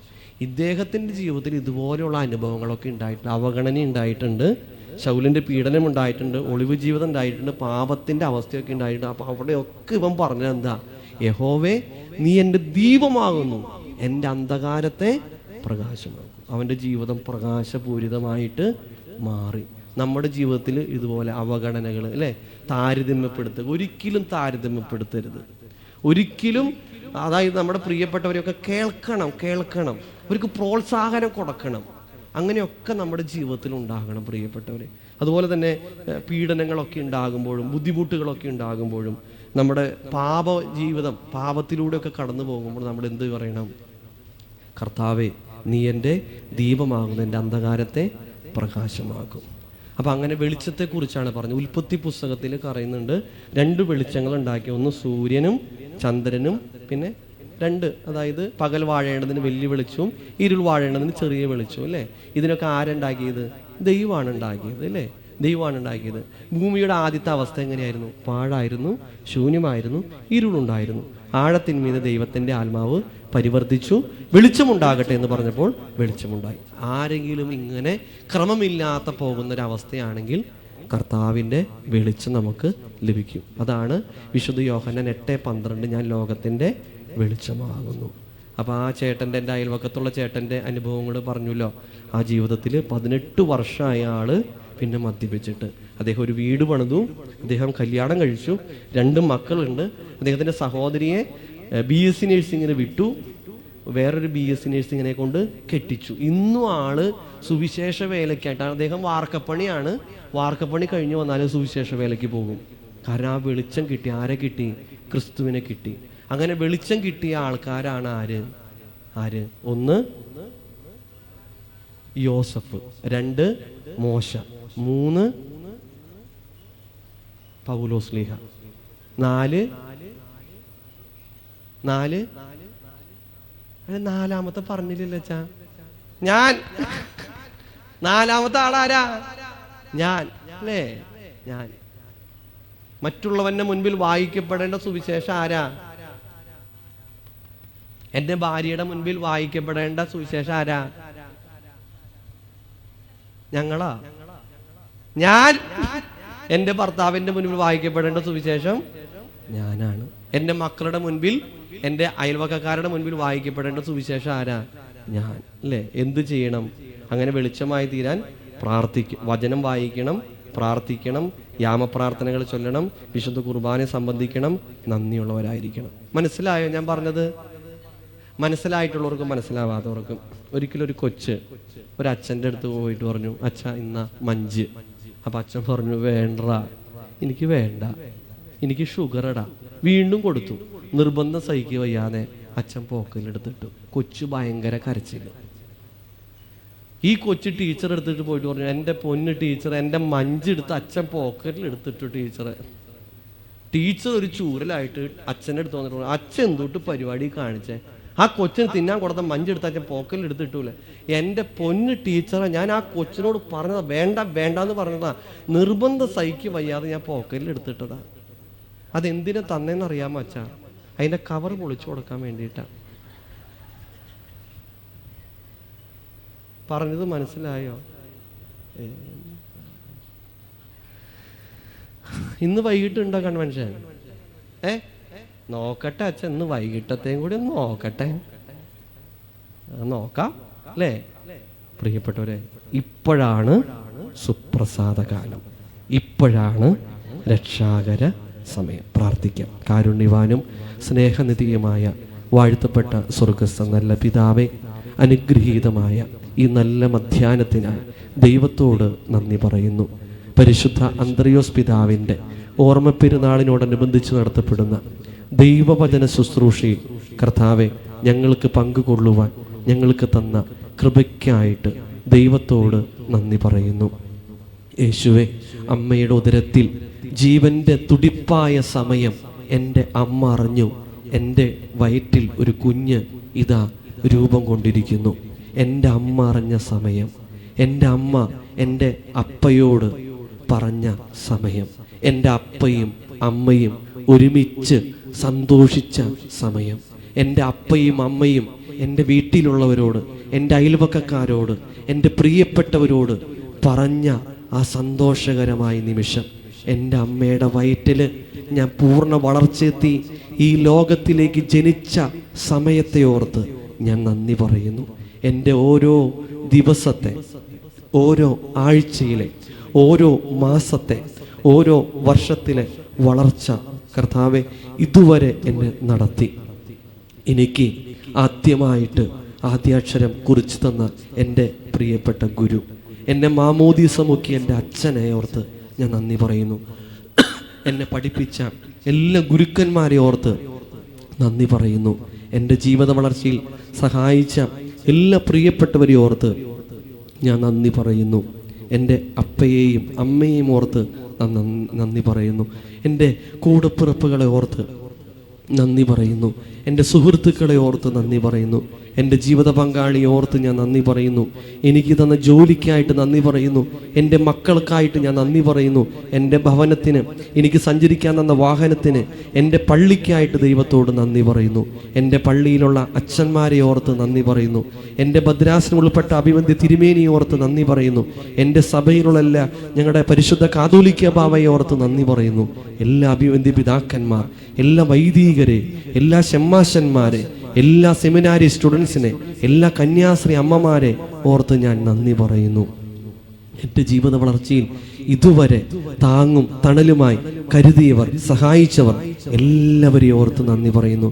എൻ്റെ കാഴ്ചയ്ക്കായി, എൻ്റെ കേൾവിക്കായി, എൻ്റെ സംസാരത്തിനായി, എൻ്റെ ചിന്തകൾക്കായി, എൻ്റെ പ്രവർത്തനങ്ങൾക്കായി, എൻ്റെ ആരോഗ്യത്തിനായി നന്ദി പറയുന്നു. യേശുവേ, നന്ദിയോടെ ഞാൻ ദൈവത്തെ മഹത്വപ്പെടുത്തുന്നു. ഇത്രമാത്രം നന്മകൾ എൻ്റെ ജീവിതത്തിൽ ചെയ്തിട്ടും ഞാൻ പലപ്പോഴും അങ്ങയെ വേദനിപ്പിച്ചിട്ടുണ്ട്. എൻ്റെ നോട്ടം കൊണ്ട് ഞാൻ പലപ്പോഴും അങ്ങയെ വേദനിപ്പിച്ചിട്ടുണ്ട്. എൻ്റെ കേൾവി കൊണ്ട് ഞാൻ അങ്ങയെ വേദനിപ്പിച്ചിട്ടുണ്ട്. എൻ്റെ സംസാരം കൊണ്ട് ഞാൻ അങ്ങയെ വേദനിപ്പിച്ചിട്ടുണ്ട്. എൻ്റെ ചിന്തകൾ കൊണ്ട്, എൻ്റെ പ്രവർത്തനങ്ങൾ കൊണ്ട് ഞാൻ അങ്ങയെ വേദനിപ്പിച്ചിട്ടുണ്ട്. ആകാശമേ കേൾക്കുക, ഭൂമിയെ ചെവി തരിക. ഞാൻ മക്കളെ പോറ്റി വളർത്തി, അവർ എന്നോട് മത്സരിക്കുന്നു. കാള തന്റെ ഉടയവനെ, കഴുത തന്റെ യജമാനന്റെ പുൽത്തൊട്ടി അറിയുന്നു, എൻ്റെ ജനമോ എന്നെ അറിയുന്നില്ല. എത്രമാത്രം നമ്മൾ വേദനിപ്പിച്ചിട്ടുണ്ട്. ആ വേദനിപ്പിച്ചതിന് പാപപരിഹാരമായി ക്രൂശിൽ കിടന്ന കർത്താവിനെ നമുക്ക് കാണാം. യഥാർത്ഥ വെളിച്ചമായ കർത്താവിനെ നമുക്ക് കാണാം. യേശുവേ, എൻ്റെ ജീവിതത്തിലേക്ക് കടന്നു വരണമേ. യേശുവേ, എൻ്റെ ഹൃദയത്തിലേക്ക് കടന്നു വരണമേ. അങ്ങ് രാജാവായി വാഴണമേ. യേശുവേ, തിരുശരീര രക്തമാകുന്ന തീക്കട്ടിയിലൂടെ എൻ്റെ ജീവിതത്തിലേക്ക്, വചനമാകുന്ന അപ്പത്തിലൂടെ യേശുവേ എൻ്റെ ജീവിതത്തിലേക്ക് കടന്നു വരണമേ എന്ന് പ്രത്യേകമായി പ്രാർത്ഥിക്കുന്നു. എൻ്റെ കുടുംബത്തെ അനുഗ്രഹിക്കണമേ, എൻ്റെ ജീവിത പങ്കാളി അനുഗ്രഹിക്കണമേ, എൻ്റെ മക്കളെ അനുഗ്രഹിക്കണമേ, എൻ്റെ ഇടവകയെ അനുഗ്രഹിക്കണമേ. ഞങ്ങളുടെ എല്ലാ അച്ഛന്മാർക്ക് വേണ്ടി പ്രത്യേകം പ്രാർത്ഥിക്കുന്നു. അവരുടെ ശുശ്രൂഷ ഒക്കെ അനുഗ്രഹിക്കണമേ എന്ന് പ്രത്യേകമായി പ്രാർത്ഥിക്കുന്നു. യേശുവെ, തന്ന എല്ലാ കൃപകൾക്കായിട്ട് നന്ദി പറയുന്നു. ഇനി ജീവിക്കുന്നത് ഞാനല്ല, എന്നിൽ ജീവിക്കുന്നത് ക്രിസ്തുവാണ്. ഇനി ഞാനല്ല, എന്നിൽ ജീവിക്കുന്നത് ക്രിസ്തുവാണ്. ആ ക്രിസ്തുവിനെ പേറിക്കൊണ്ട് ആത്മീയ ഫലങ്ങൾ പുറപ്പെടുവിക്കുവാൻ എന്നെ യോഗ്യരാക്കണമേ. ആ കൃപ കൊണ്ട് എന്നെ നിറയ്ക്കണമേ. കുടുംബജീവിതം അനുഗ്രഹിക്കണമേ. അമ്മേ, മാതാവേ, പരിശുദ്ധ പിതാക്കന്മാരെ മധ്യസ്ഥം വഹിക്കണമേ. പ്രത്യേകിച്ച് ഞങ്ങളുടെ കാവൽ പിതാവായ അന്ത്രിയോസ് പിതാവെ ഞങ്ങൾക്ക് വേണ്ടി മധ്യസ്ഥം വഹിക്കണമേ. ആയത് പിതാവിൻ്റെയും പുത്രൻ്റെയും പരിശുദ്ധ റൂഹായുടെ നാമത്തിൽ തന്നെ ആമേൻ. ഇത്രയും സമയം വചനം പറയാൻ അവസരം തന്ന ദൈവത്തെ മഹത്വപ്പെടുത്താണ്. പ്രത്യേകിച്ച് എന്നെ ക്ഷണിച്ച ബഹുമാനപ്പെട്ട വികാരി അച്ഛനോടുള്ള പ്രത്യേകമായി നന്ദി ഈ സമയത്ത് രേഖപ്പെടുത്തുന്നു. കേട്ടിരുന്ന നിങ്ങളേവരോടും നന്ദി പറയണു. അച്ഛന് വേണ്ടി പ്രാർത്ഥിക്കുക.